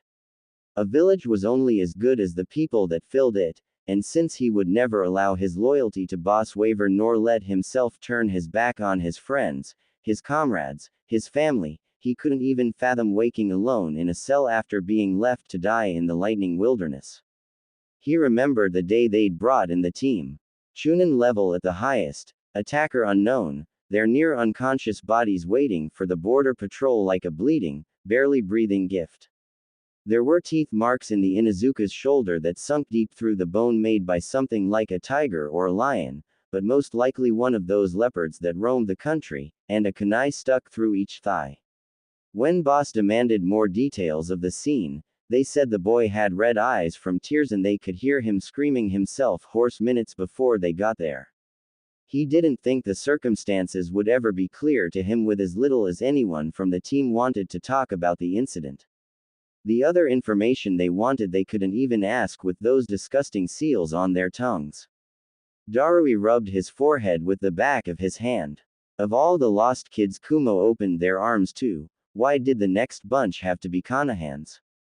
Something cracked up his spine and through the muscles in his throat. He and Mabui burst into the SEAL Division workspace, him with a hand on the hilt of his cleaver sword and her armed with a handful of kunai she hid in the sleeves of her blazer. All Darui saw was the explosion that left his ears ringing and that the Inuzuka, Kiba, pushed a SEAL's technician to the ground as the brunt of the blast sent him crashing through the tables behind him, one ear bleeding and his nin dog partner diving towards the rigged SEAL to pull it further away from the rest of the people in the room. The 10-layered seal they were trying to unlock had fail-safes buried in the matrices, one of which had been an explosive tag masked under a sequence that Kiba and SEAL's technician Yatsuki Kyoi of the Yatsuki clan, one of the ridiculously few clans under Kumogakure, had accidentally overlooked when scanning the setup for openings to break. But that wasn't what snagged Darui's attention and dragged him back to the workroom the very next morning. It was that the Chunin, the boy, the Konohan, Kiba, shoved Yatsuki away so he wouldn't get hit with the blast. 70% hearing loss in his right ear, C told them after assessing the damage and healing to the best of his ability. Yatsuki-san would have had it worse had he not avoided the explosion. How was that managed, by the way? Darui's gaze swept over the now clean division, empty for all except himself and the unsolved seal locked up tight at the other end of the room. Kiba didn't have to save Yatsuki. He had no obligation, no ties, no camaraderie for his enemy shinobi. And really, it probably would have benefited him more if he hadn't pushed Yatsuki out the way, because even one down Kumo Nin was a victory for the hopeless. Kumogakure was the Konohan's enemy, his chains, his warden. And yet, he's a nice boy. Well, maybe, nice, wasn't the best word for it. The clack of an opening door sounded behind him and he turned, expecting another inspection crew to gauge the room and take a look at the scroll responsible for the damage. It wasn't an inspection crew. It was Kiba who stepped in with his nin dog hovering around his knees and 2 ink tags hanging off metal chains looped through his earlobes. He blinked when he met Darui's eyes, which were a little wider than his usual half-lidded stare, and scratched the back of his head with a sheepish grin. Mabui-san said I was probably gonna have the room to myself since the team's gonna be out the rest of the week, he said in a way of greeting. Sorry if you didn't think I was comin'. Do you want me to go, sir, or? Darui, and it's fine, sorry I'm in your way, Darui said. He glanced over at the boy, noting nothing much different save for the fashion statement dangling from his ears and the few bandages stuck on the visible spots of skin. What are you doing out? Thought you'd want to recover after yesterday. Oh yeah, but I'm good now. Darui blinked. As Kiba stood there with a sheepish grin and his hands in the pockets of his track jacket, he thought of the horde of broken stables stacked just outside near the trash bins and the blood that stained the splintered bits. You're a prisoner, not a Kumo Nin, he stated bluntly. Kiba flinched minutely and Akamaru's tail droops. No one's forcing you to buck up until there's someone that does. You just turned mostly deaf in one ear. Why think that's gonna stop me? The boy huffed. His eyes narrowed, feral at the edges as something stone cold spiked out from the dark depths of his pupils. Darui's bored expression morphed minutely at the sight, a sight far different from the rowdy troublemaker he saw just the day before. This one was wild. I got banged up in that explosion, so what? I fixed it. He jabbed a thumb at the tag swinging near his face. Diffusion and amplification seals. Shino told me 'bout hearing aids once and it's like the same thing, just for shinobi. Akamaru woofed lowly and pointed his snout towards the lock box, and his partner looked down. Oh, right. And just like that, the darkness in his eyes was gone and the fanged grin touches back on his face. Darui could have gotten whiplash with how quick those emotions had come and gone, how they swirled in a way that he wasn't quite sure that even Kiba knew that he'd done it. Was it from his time in the cells or something before that? Darui wondered. Heard they locked up that seal after it went off on us, Kiba said, ambling towards the metal safe in the corner of the room. You have the key. I wanna take another stab at it, if that's cool. The drive to work on the very thing that nearly killed him less than 24 hours ago startled Darui again, and this time he was getting annoyed by all these surprises. A prisoner was all this boy was. A young, abandoned, genius prisoner that Konoha let slip through their self-righteous fingers. He was starting to see why Mabui liked him so much. He nodded once. Sure. Darui twisted the safe lock as both Kiba and Akamaru glanced away to leave the combination out of their hands. Honestly, what was that? The kid was out of his mind and carefully set down the seal configuration on the closest unbroken table. Kiba lit up immediately and unfurled the thick scroll until it spanned the length of his workspace as Akamaru curled into a ball close to his feet, head on his front paws and his eyes half-lidded as they never strayed from his partner. Loyal, the Kumo Junin mused to himself as he plopped on a wooden stool opposite the boy. Elbows propped on the table and his chin in his hand, Darui watched as Kiba dipped a brush ink a newly opened bottle of ink and flew through matrices and sequences like he was born to do it. It was intriguing to watch him work, honestly. Darui was never one for seals despite how integral of a part it had in Kumogakure's foundations. Every careful stroke of black and every messy scribble on scratch paper felt like standing in the middle of an art museum when you knew nothing about art, frankly confusing but entertaining all the same. About 30 minutes into the comfortable silence, Kiba spoke. Darui-san, is it true that Sakura's the sparring partner for this dude named Killer Bee? If she's that pink-haired girl who's always with him, then yeah, he affirmed.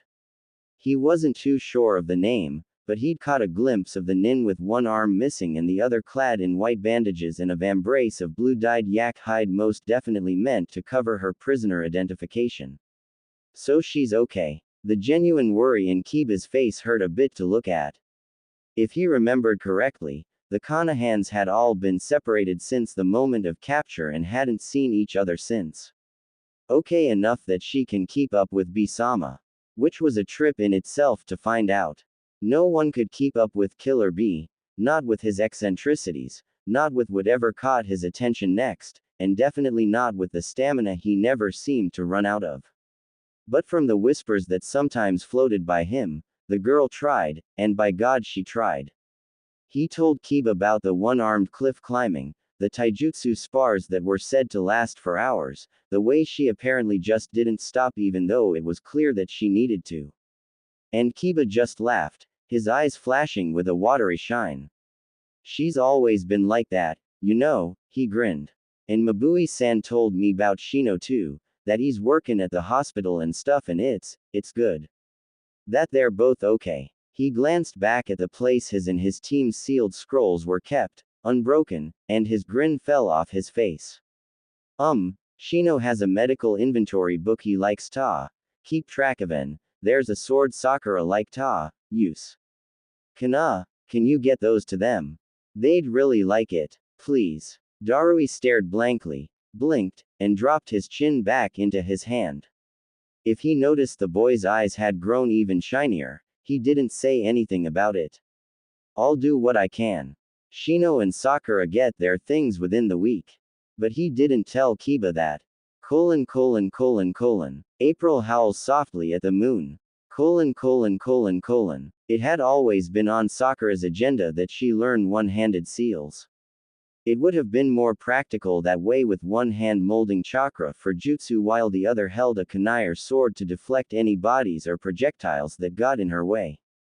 But then the Colosseum happened, incident number 2. She wasn't looking forward to whatever incident number 3 would have in store for them. Third time's a charm was the saying, but unlucky 8 was never unlucky on a whim. Sakura swallowed down a few gulps of some energy drink brand they didn't have in Konoha and wiped her mouth with the back of her hand, some of her pink hair falling into her eyes. She knew her chakra control was better than others. It had to be. She never had monstrous reserves like her father, and no matter how much she trained, it was still one of the genes that never lent its favor. But since her realization of it years ago, there were certainly jutsu she knew could make up for what she lacked. Luckily for her, she'd seen a prime example of one over and over again when she was still in AIM. And once she mastered it, she would have to thank Kakuzu-san if she ever saw him again. There was a tap on her shoulder and she turned her head only for a finger to poke her cheek as raucous laughter filled her ears. She blinked. "Break's over, B-sama. Ah, you're so cold, I don't think I've ever seen you pop a grin," he sighed, dropping onto the rock beside her. He knocked her knee with his and pushed up his sunglasses with a knuckle. "But we can take a longer break, give a rest to those bruises on your shins." Sakura glanced down at her pants, which had ripped off from her bandaged ankles, and pulled up the cloth to the sight of mottled red, black, and blue. The mountains here weren't particularly soft, she thought dryly, and she'd scraped her legs against them every time she tried to dodge a hit by going low. Shino would have a stroke if he found out she wasn't. A shudder knocks into her chest and her heart squeezed. 7 months. That was how long it had been since she'd seen Shino's hands flare green and Kiba's face smudged in black ink and Akamaru with his tongue lolled out after a long run. She remembered each of their faces like she saw them just yesterday, but it was only in her luck that the last things she could recall were Shino's and Akamaru's prone bodies and Kiba screaming to the heavens that wouldn't listen. 7 months. They probably looked a lot different now. Her cheek got poked again. She turned her head to the other side. "Yes. What's got ya? Thinkin' way over there?" B asked. "You've got that 1,000-yard stare. I swear, I don't know where's your care." Sakura set her drink by her katana. "I'd like to see my team, but under my circumstances, I know it's not possible." B's face was unreadable, as always, and she swore she'd learned to read the crinkles around his eyes. "They're alive, though, and as long as they are, I won't have trouble waiting to see them again." What she didn't say was that even if it took 1,000,000 years, she would wait, because from her skin to her muscle to her bone to her core, she knew it was her fault they were here in the first place. If she hadn't been so different, they wouldn't have tipped the dominoes that landed them on Shimura Danzo's hit list. If they hadn't met her, they'd be better off. She knew that. But she was selfish. She loved them and she didn't want to let them go. She didn't know what she'd do if she lost someone like that again. Her father was already enough. B was quiet and contemplating, like how he usually was half the time, like he was having another conversation with someone else, somewhere else. Almost a minute later he came back to himself, a tilt to his lips as he rubbed the underside of his chin. "Tell me something," he said. He stuck one of his swords into the dirt and leaned against the hilt. Sakura frowned. What a way to treat a decent blade. What was it like at that Colosseum? She was instantly reminded of the stale scent of settled dust and weeks-old blood. Screams rang faintly in her ears and she can pinpoint the exact feeling a freshly sharpened axe cut through flesh and bone as she saved the one person she shouldn't have. She felt a sharp sting in her left arm just where her wrist would have been, and she looked down.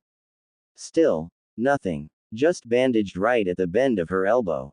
Think of it as dog fighting for bets. Except the dogs are anyone they could kidnap and collar, and the ones making bets are the corrupt rich. She tore her eyes away from her arm and fixed her gaze at a spot far off in the distance. But it wasn't the worst. It was training with consequences. I didn't have to like it to know that it helped. Help. Help with what? B was starting to put the pieces together.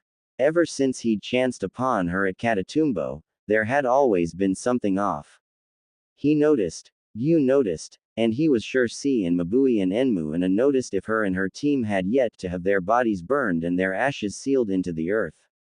The girl was young, but she wasn't stupid, and she fought nothing like those Konohans with their moral high ground, and subpar kenjutsu skills. And, sometimes, when they walked through the village he'd get snubbed by the older Kumar as usual. Sakura never asked or treated him differently when she saw, but once when someone made an offhanded muttering about her hanging around the wrong sort, she'd simply blinked, turned, and said, "The only wrong sort I see is somebody who can't mind their own business. Look me in the eyes and say that again." B had snorted into his hand when the passing citizen paled and quickened their pace down the street, and Yuki had sat quiet and pensive as the girl, blank-faced and cold, turned back around and continued her walk, the scars on her shoulder flashing from under her shirt. She was someone he wanted to get to the bottom of because, well, he liked the kid. Prisoner or not, you're an idiot. What's up with you cramping my style, you? Go make some friends, maybe you'll find out something new. Make friends while trapped in your thick head. I could always introduce ya to Sak. Pass. B huffed quietly and asked Sakura about the Colosseum. Her answer wasn't quite what he expected. But it wasn't the worst, she said. It was training with consequences. I didn't have to like it to know that it helped. Some of that iciness trailed back into her face. She wasn't much of an expressive person to begin with, but he was starting to think that her chill wasn't as innate as he first thought. But Gyu's interest piqued at her words. Neither of them would describe a kill or be killed situation as a training experience, much less one that made for a lot of learning opportunities. And how many training opportunities did Ya get? That Ya managed to work a sweat. The look she gave him said that she could see his question for what it was, her kill count, but she answered with another beat. 124 during the rounds. 20 during our escape. 144 in all. B opened his mouth, a frown in the corners of his mouth and a question bursting on his tongue, but then there was the telltale tingle at the back of his neck as Gyu's warm, heavy chakra washed over him. Pale pink pupil-less irises melted over the whites of his eyes behind his dark lenses, and he straightened in his seat. 144. Yuki's voice drawled from B's mouth. Sakura's eyes narrowed slightly, but other than that she offered no other movement. Even he had to nod to the small part of him that found it so damn interesting. Why did you think it was necessary to keep count? It's important to keep a track record, she answered. Keep yourself in check because no one else will. And for your team, 118 for Shino, 116 for Kiba. It didn't skip his notice that the number of her kills exceed the other two by a substantial margin. Yuki might not completely understand how humans worked or why they thought pitting themselves against one another could ever be fun, but he was sure an institution like the Colosseum could only work on a system that its victims had to follow to a T. So what are you saying? It's not like you to find something dismayin'. Yuki didn't get to reply to his curious host, because the girl at his side shifted to face him better and bent down into a short, polite bow. I haven't introduced myself, but you've probably seen me through B-sama, she said. I'm Sakura. It's nice to meet you. There wasn't an ounce of fear in the slope of her shoulders and her tone was as bold and genuine as it had been when B found her pushing herself to fatigue in one of Katatumbo's empty concrete cells. The first thing he realized was that she knew he was a tailed beast. The second thing he realized was that even when the scars on her shoulder had been caused by one of his siblings, she didn't treat him any differently than she treated B. It's nice, isn't it? B remarked gently, his voice a soft brush against the back of the head. To get treated like you ain't some outcast misfit. Call me Hachibi. And he relinquished control back to his host, receding back to the open space of his seal. He said nothing for the rest of the day, his mind too filled with thoughts of weird little Amex and their mannerisms. He was going to lose his mind, he just knew it. Motoi stared at the pink-haired kid standing in front of him, a katana slung across her back and probably the blankest expression he'd ever seen on anyone across her face. He hoped she didn't notice how much he was losing his shit on the inside, but yeah, in all the years he'd been stationed as head supervisor on Genbu, the Turtle Island, he'd never had someone just show up. Maybe she was lost. Yes, Lost. Just happened to wander onto Kumo's sentient training ground that was literally an enormous turtle that floated around the coast as she pleased. I don't think I'm supposed to be here, were the first words that came between the two of them, and Motoi's face slowly dropped into his hands. I see, he sighed. He inhaled deeply before he rubbed the dark green tattoo over the bridge of his nose. Well, you're here now, so I suppose there's no harm in registering you. The barriers signaled another body upon arrival, though, may I have your names and villages of residence? Sakura. No surname. I was originally from Imvula, but I've been staying in Kumo to improve my kenjutsu, she replied. Imvula. The border town close to the south coasts? He questioned. At her nod, he hummed and tucked the information at the back of his head. Imvula. The rain village, no correlation with Amegakure, the village hidden in the rain. Alright, your companion, then, Killer B-sama. I've heard that all the Kumo nin know him. Motoi's back went rigid, but he hid it as best he could as he pulled a small notebook from his vest to flip through his notes and prior registries. Of course Killer B had to catch him off guard with a visit today, the one person he could never look in the eye that brought along a strange kid that wouldn't break eye contact if he wasn't the one to do it first.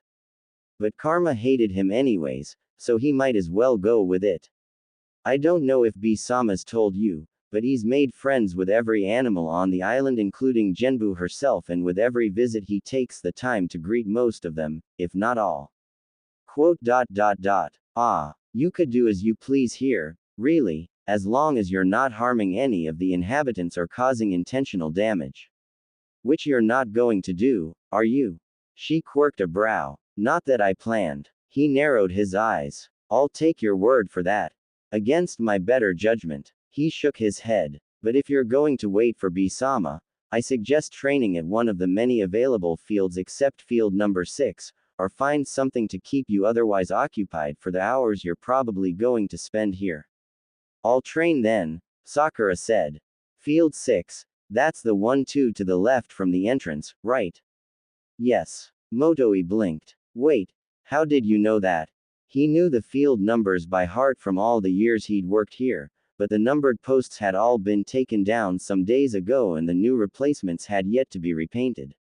It's the only one with a genjutsu over it. How long did it take for you to see it?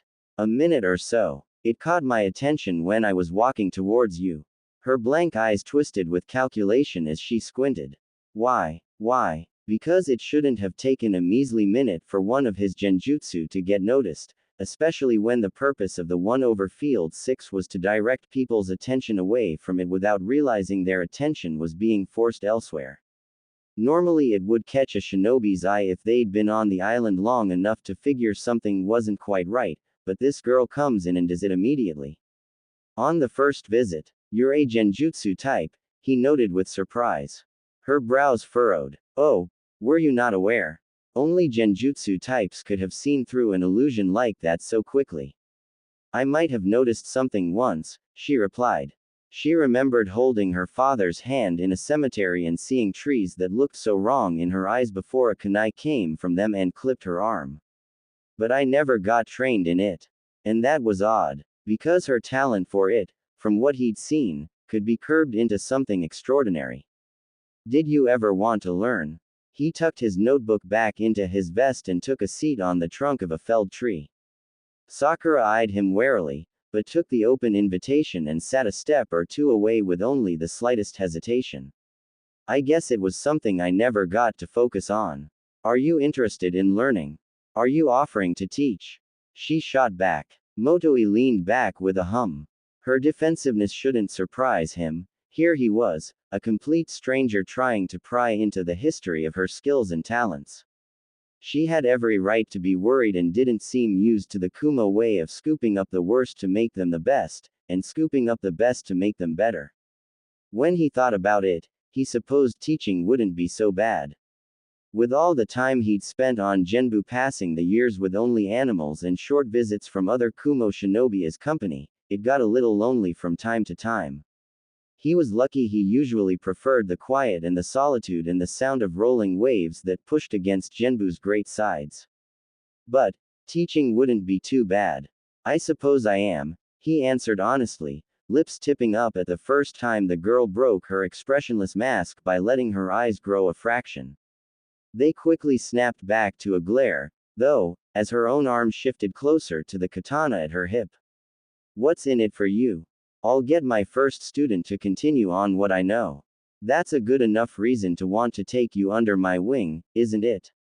He shrugged. But it's your choice. I'm just a Junin who's only getting older.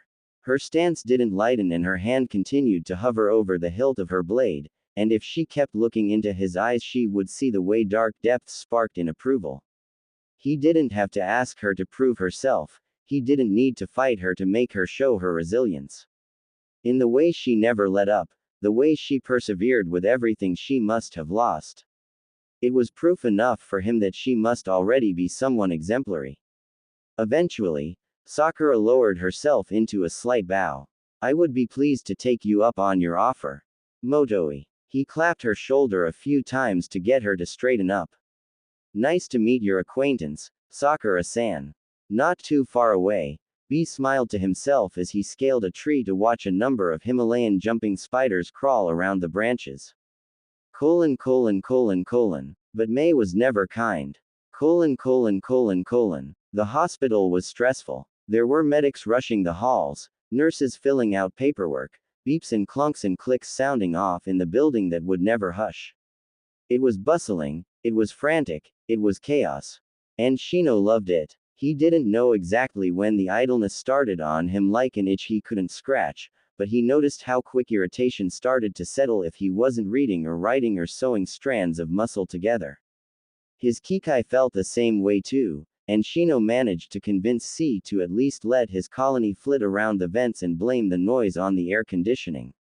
He stopped by a window in the hall, one hand in his white coat pocket and the other holding open the file he's in the middle of reading. The skies aren't the same deep blue like in Konoha and much of it was drowned out by the clouds. Everything was paler and the sun didn't feel quite as yellow. And even though nothing was the same, the village was like a breath of fresh air in his lungs. Shino-sensei. A nurse called ahead of him.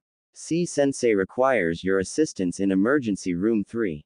On my way, he returned. As he hurried toward the stairs and made his way down to the first floor, he paper-clipped the page he left off and set it on the administration desk before he slipped into the emergency room. He pulled on a pair of gloves from the rack on the wall and tugged them on as he shut the door behind him and approached the burned, unconscious body on the bed. Odd that it's only C and him there, and there were no nurses checking vitals. Training injury. Field mission, C corrected. Shino assesses the angry red burns that curled, leaving no centimeter unscathed with the sheer amount of top skin layer that had been singed right off. He brushed some of the stray blonde hair that was soaking up blood from the wounds. He'd seen those burns before. Tailed beast chakra, he recognized. C flinched, his head shooting up. It causes permanent disfigurement no matter how severe the injury and requires immediate attention to address possible internal damage. How did you? I've treated it before. An image of Sakura's dim apartment flashed behind his eye and there was a phantom feeling of blood on his fingers, sweat on his brow, and a tunneling vision from the sight of burnt cloth buried in weeping gashes. He shook his head and clenched his fists when the threat of tremors started to creep down his arms. There's not much we can do but assure whatever needs to be healed is healed. But when he lowered his head back towards the body, he saw the tips of their patient's fingers slowly but surely knitting itself into a normal skin color. What? This isn't a typical Kumo nin, C started reluctantly, but Shino had already turned his ear away as his brain kicked into overdrive. Chakra burns, self-healing, only him and C attending to the patient, only one viable explanation rose and he supposed it wasn't a stretch. No, because this is a Jinchuriki, he interrupted, and the medic across from him paled. How did I come to this conclusion?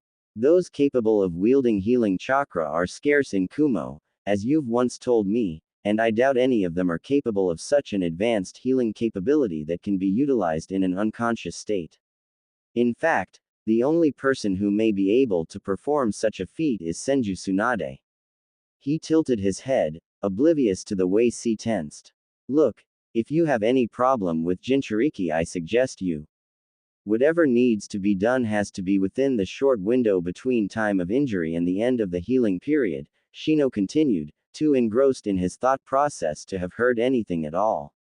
His hands flared a careful mint green as he hovered one hand over the torso and the other over the heart. 30 minutes is my estimate. He glanced up and frowned. C-sensei. C blinked out his stupor, his hands glowing chakra scalpel blue and a slight smile on the corner of his lips. We need to get the bone shards out of her left arm and right leg before they're completely healed and we have to dig it out ourselves. Remember what I taught you about using chakra as a tool. Stay away from the veins as much as possible. Good. Keep it in mind. Let's get to work. The Jinchuriki's name was Niyugito and she was host to the two-tailed cat. Many looked up to her and her skill and just as many, if not more, feared her all the same. Shino lent an ear to the whispers of his colleagues where he'd learnt just a couple of things. 1. Of all the times she'd come to the hospital, only C and the same one nurse had come to her aid. 2. The longest she'd ever been unconscious without signs of waking was 12 hours, most likely due to the nature of her beast. It had been 24 hours since he'd been called to her healing and she hadn't even twitched. There was something wrong, and Shino was going to figure out what it was. Call it intuition or paranoia, but a sudden change for anything called for suspicion. From all the eavesdropping he'd done on his classmates at the academy to the spying he'd done once he started to carry the Unlucky 8 name, he learned how crucial it was to never count out the stupid or impossible. Underestimation led to downfalls, and downfalls could lead to death. On one of his breaks he entered Yugito's room and flipped through the clipboard hung on the foot of the bed. Because there was no nurse that accompanied him on the clock as per C's orders, just to mind his training, was the excuse, because they couldn't just say a prisoner couldn't wander without supervision, the door was cracked wide open. No change, he muttered to himself. How is there no change? All the medication has been given, all internal and external injuries have been healed. He walked around to the IV bag and took a sample of the solution.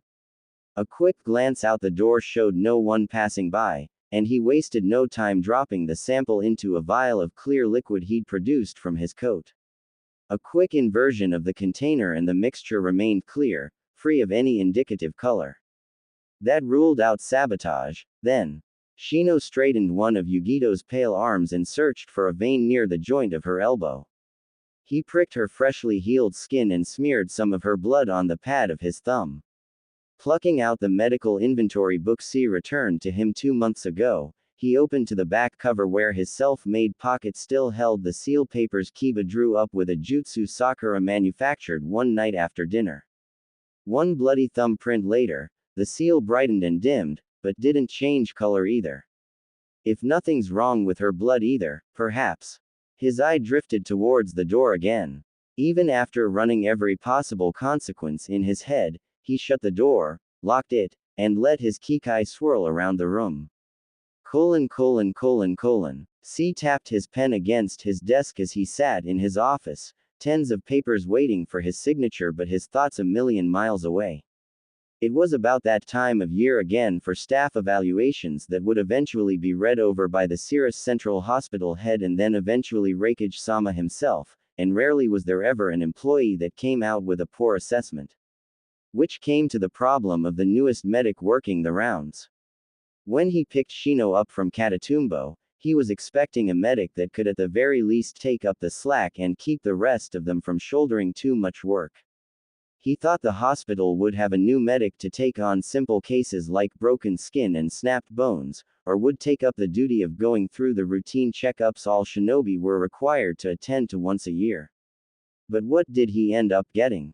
He got a medic that could pick up a plethora of anomalies 3 minutes after a simple scan, could be as efficient without chakra as he was with chakra, and could correctly identify chakra burns by sight and hold no prejudice for any patient he worked with.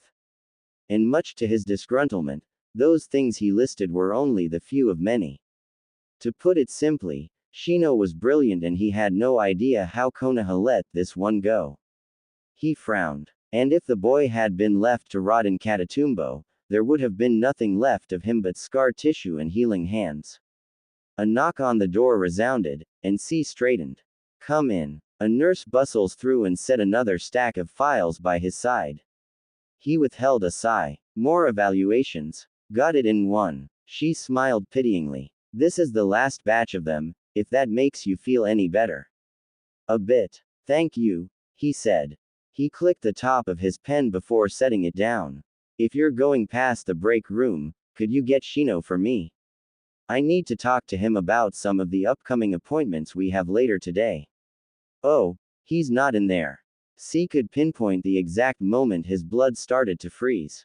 What do you mean? I stopped by the break room before coming here and the only one in there was Q-sensei eating his lunch and C-sensei. C was up on his feet before he even got a chance to think and brushed past the nurse with a quick, "Excuse me." His office was on the top of 7 floors and there was an endless amount of units he could check to find the wayward medic. Had I let my guard down? Was he waiting for the perfect moment? He burst through every door he passed and looked through every single viewing window. What was I thinking, letting him roam and interact with the Kumo citizens? I shouldn't have been so desperate. I shouldn't have taken the chance. He'd skimmed 3 floors before he was struck with a thought. C shunned Shin to the 2nd floor, the step-down unit where all patients were under intermediate care, and ran towards recovery room 8. In the plastic pouch on the wall just outside was the file labeled Ni Yugito with her shinobi identification picture of all to see. He grasped the door handle and tried to turn it. It didn't budge. There was a rush in his ears as he tightened his grip and forced it in so hard that his hand went through the door and ripped the locking mechanism from its frame. C barged through the door, and the scene that welcomed him was one that he probably wouldn't forget. Blood streaked out of Yugito's nose and ears as Shino stood by her bedside, black insects on half her face and half of his as he cradled a wriggling mass of white worms in the palms of his hands. There were parasites in her brain, Shino greeted. One of the worms dropped onto the floor and a small team of Kikai swooped down to immobilize it. C's jaw unhinged. When would you like to conduct further research? Itachi didn't feel it was right for him to intrude on his partner's space. He was entitled to his own secrets and traditions, and perhaps in this case, his times of mourning the wife and daughter he barely spoke of. Kisame sat in front of a grave, cross-legged and rain pouring over his uncovered head. His cloak was absent as well as Samahata, and the grounds were alight in neon-white depictions of lambs and lions that ran all the way from the gravestones to the brick walls that barred the cemetery. Just like the rest of the art that scattered Omegakure, even these ones had meaning, and they might as well have been the most sentimental of them all. Itachi shifted from his spot beneath an overhang just a ways behind the graveyard gates, just out of his partner's line of sight but his partner perfectly in line with his. Kisame was never a quiet, somber sort of fellow. There was always a friendly air about him despite his pointed teeth and the way his posture screamed for a fight. He joked as he pleased and laughed out loud all the same, but there was never an ounce of disrespect he carried in his huge, muscled body.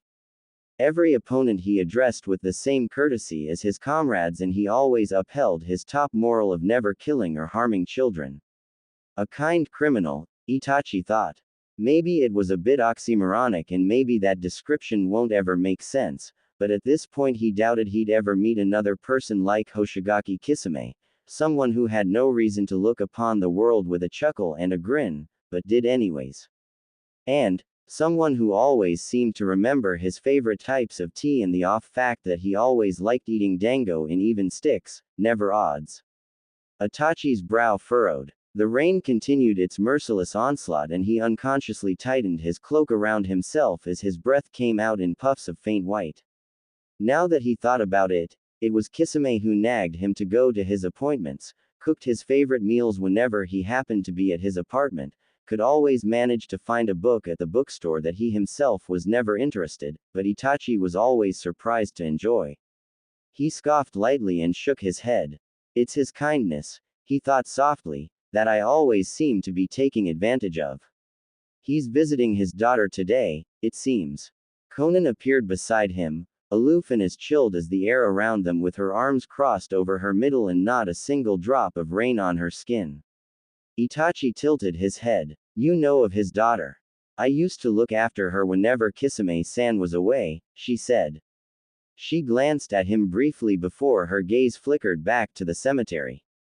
I understand your confusion. It's hard for him to speak of her even after all this time.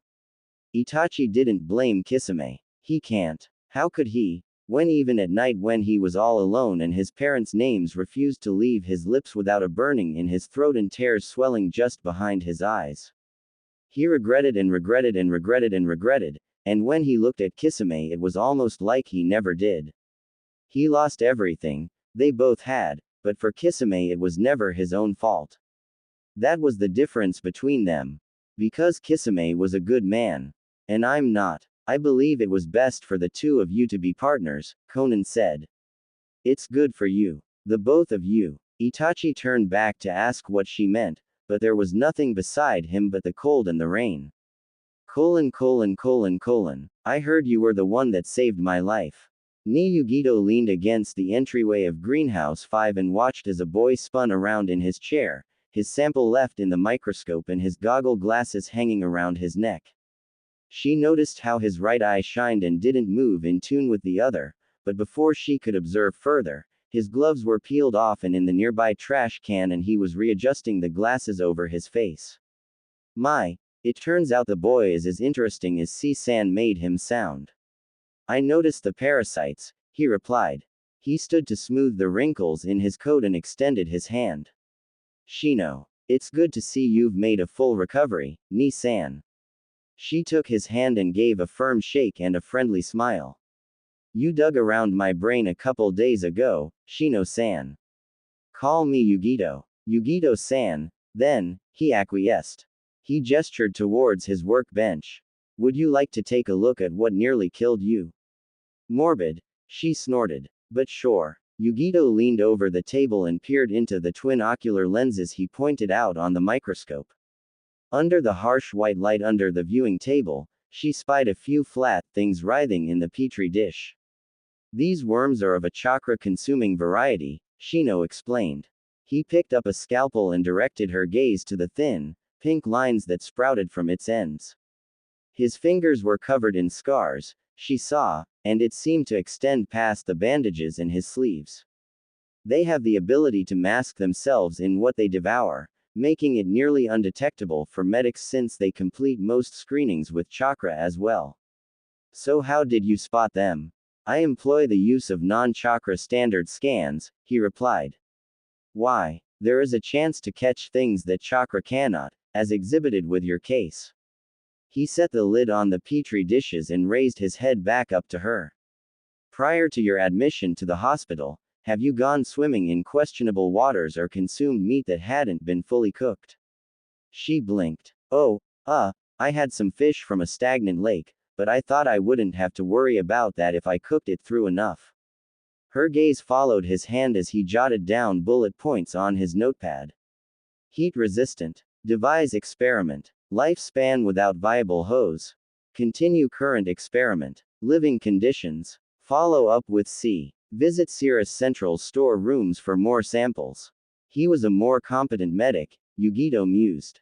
When she'd woken up at the hospital mildly disoriented and Matabi hissing at her in furious worry in her head, C had come in shortly after with an account of just what happened to her and the fact that he hadn't been the attending medic at the time of the parasite's discovery. That probably surprised her more than anything. She was a younger Jinchuriki with far less social pull and experience than B, and much of the hospital staff were wary of taking her on ever since that incident of an intern burning their hands on Matabi's chakra and scorching the ends of those nerves. It wasn't like it was her fault the intern hadn't been paying attention, but the damage was already done and she was pushed further on the outskirts of Kumo's social circles. As long as you continue to take your medication as directed, all of the parasite residues should be cleared from your system and your name can return to the active mission roster in 2 weeks' time, Shino said. If you have any questions, feel free to ask. There are scars on his neck as well, Yugito-chan, Matabi remarked with lingering interest. Her tails flicked behind her in her host's mindscape. Those are most certainly self-inflicted. Yugito pulled back from the microscope and planted her hands on her hips. I've got just one. Who are you? His brow furrowed. Who am I? As in, my origins. I hail from Imvula. C told me the same thing, but I knew it was a lie from the moment he told me. And seeing you now only cements that truth, she said. The crease between Shino's eyebrows leveled out as he tucked both hands in his coat pockets. Other than that, you certainly don't have the subtle lilt in your vowels that all natives share. She smiled. It's quite a small border town, Shino-san, and while you and C have everyone else fooled, I'm sorry to say it hasn't swayed me. Then there's not much I can say, he admitted. It's all under C-sensei's jurisdiction, but all the time I spend out of the hospital is in Katatumbo Penitentiary. Why? Her eyes blew wide as they tried to search for the lie in his face. I'm certainly not a guard, which leaves the only other option. Yugito was stunned. Her life was saved by a foreign prisoner. Who knows I'm a Jinchuriki, but doesn't care regardless. And he must be trusted, especially after the stunt with her case, because he was the only one in this greenhouse and she knew C well enough that he would have never let a prisoner to themselves if they posed even the slightest threat to the village. And what does that mean to you? That if he doesn't care that you're with me, then. A smile was back on her face, but it was much softer than the last. I just remembered what I came here for. She bowed deeply, and Shino shuffled a surprised few steps backwards. I wanted to thank you for saving my life, and that you'll have my unending gratitude for everything you've done. Yugito-san, there's no need to thank me. Why? Because all I've done is my job, he protested. And that's more to say than a lot of other people, she replied with only a drop of resigned bitterness in her voice. But it was gone when she addressed him again as she took in just how young he was. Too young to have been captured and locked in Katatumbo. Too young to have possibly known about the parasites in her brain when no one else did. But here he was. I would have died if it weren't for you. He ducked his head. I had only done what was necessary. Matabi purred, satisfied. Ah, how modest. Such a rare find these days. Well, whatever you call it, I'm thankful for. Yugito glanced through the glass walls of the greenhouse. Sorry I have to cut this visit short. I need to meet with Raikage-sama to turn in my mission report. She flashed him one last smile before she headed for the exit. But I'll see you around. Let me know if you need anything, alright? She turned around. Actually, Yugito-san, could you do one thing for me? But the call from behind has her looking back over her shoulder. Please be careful when eating fish from dubious bodies of water, he deadpanned. Brain parasites truly aren't a prime source of nutrition. She laughed. I'll do my best. She would definitely pay more visits to the hospital from now on. And in June, the rain would swoon. Kiba had been combing out a pretty ridiculous knot from Akamaru's fur when his cell door clicked and swung open, revealing Darui in his usual uniform with his sword slung along his back. Kiba his head. Did ya need me for something else? He questioned slowly. Mabui-san walked me back probably, like, an hour ago and it was pretty dark when we were coming back so, oh shit, wait, are you guys gonna kill me? Like, is this it? Okay. Well, I guess it took you guys long enough but I thought we really had a thing going. You're not getting executed, the Junin interrupted amusedly, holding off a snort at how the boy sagged in relief. Someone might as well have told him he wouldn't have to take a test and he would have reacted the same way. You're getting transferred to another cell. Get your things and come on. Another cell. Kiba hefted himself to his feet and swooped his scrolls, ink, and brushes into his arms, and Akamaru scrambled onto all fours and latched onto his partner's spare clothes. They were led out the hall and up the spiraling stairs instead of the usual downwards. Something wrong with ours. Did you like your old cell? Nah, it sucks, he answered honestly. This time, Darui did snort. But I'm pretty sure that was normal prisoner treatment. You sure we're definitely not getting killed? Do you want to be? No, but I'm just askin'. They ended up somewhere on the top floors, Kiba noted cautiously. One had an open entrance with no door, and a quick glance inside showed him a clean space with room for storage. But the other had the same thick metal door as his old cell, and as Darui swung it open and ushered him inside, he saw. He blinked. And again. Then he rubbed his eyes with his sleeves and blinked a few more times and strained himself to make sure his eyes weren't acting up. The new cell was as big as Sakura's apartment back in Konoha. The walls were painted a cream color and a bookshelf spanned an entire half of one wall. To its right was a plain gray couch and to the wall adjacent was a cluster of beds that Akamaru carefully poked at with a damp nose. What's? Across from the bookshelf was a connecting door that led to a bathroom equipped with a single sink, a toilet, and a shower head all surrounded by white tile. Kiba slowly set his things down on the small brown table near the shelf and turned towards the door.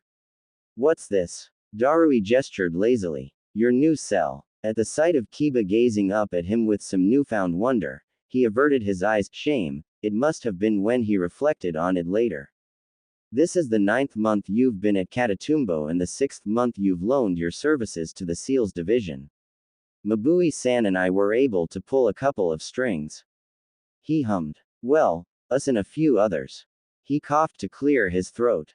I'll leave you to settle down. The door shut but Kiba barely heard it. One of his hands dropped to thread through the fur on Akamaru's head. He didn't know how long he stood there staring at the clean walls and carpeted floor and the couch he could already imagine himself taking day-long naps on. He couldn't remember the feeling of sleeping on something that didn't have springs digging into his back or wasn't a concrete floor. The other cell was a gray brick with nothing in it and the Colosseum cell had just been a rotting, dilapidated. Akamaru barked frantically, and Kiba's head snapped over to the beds.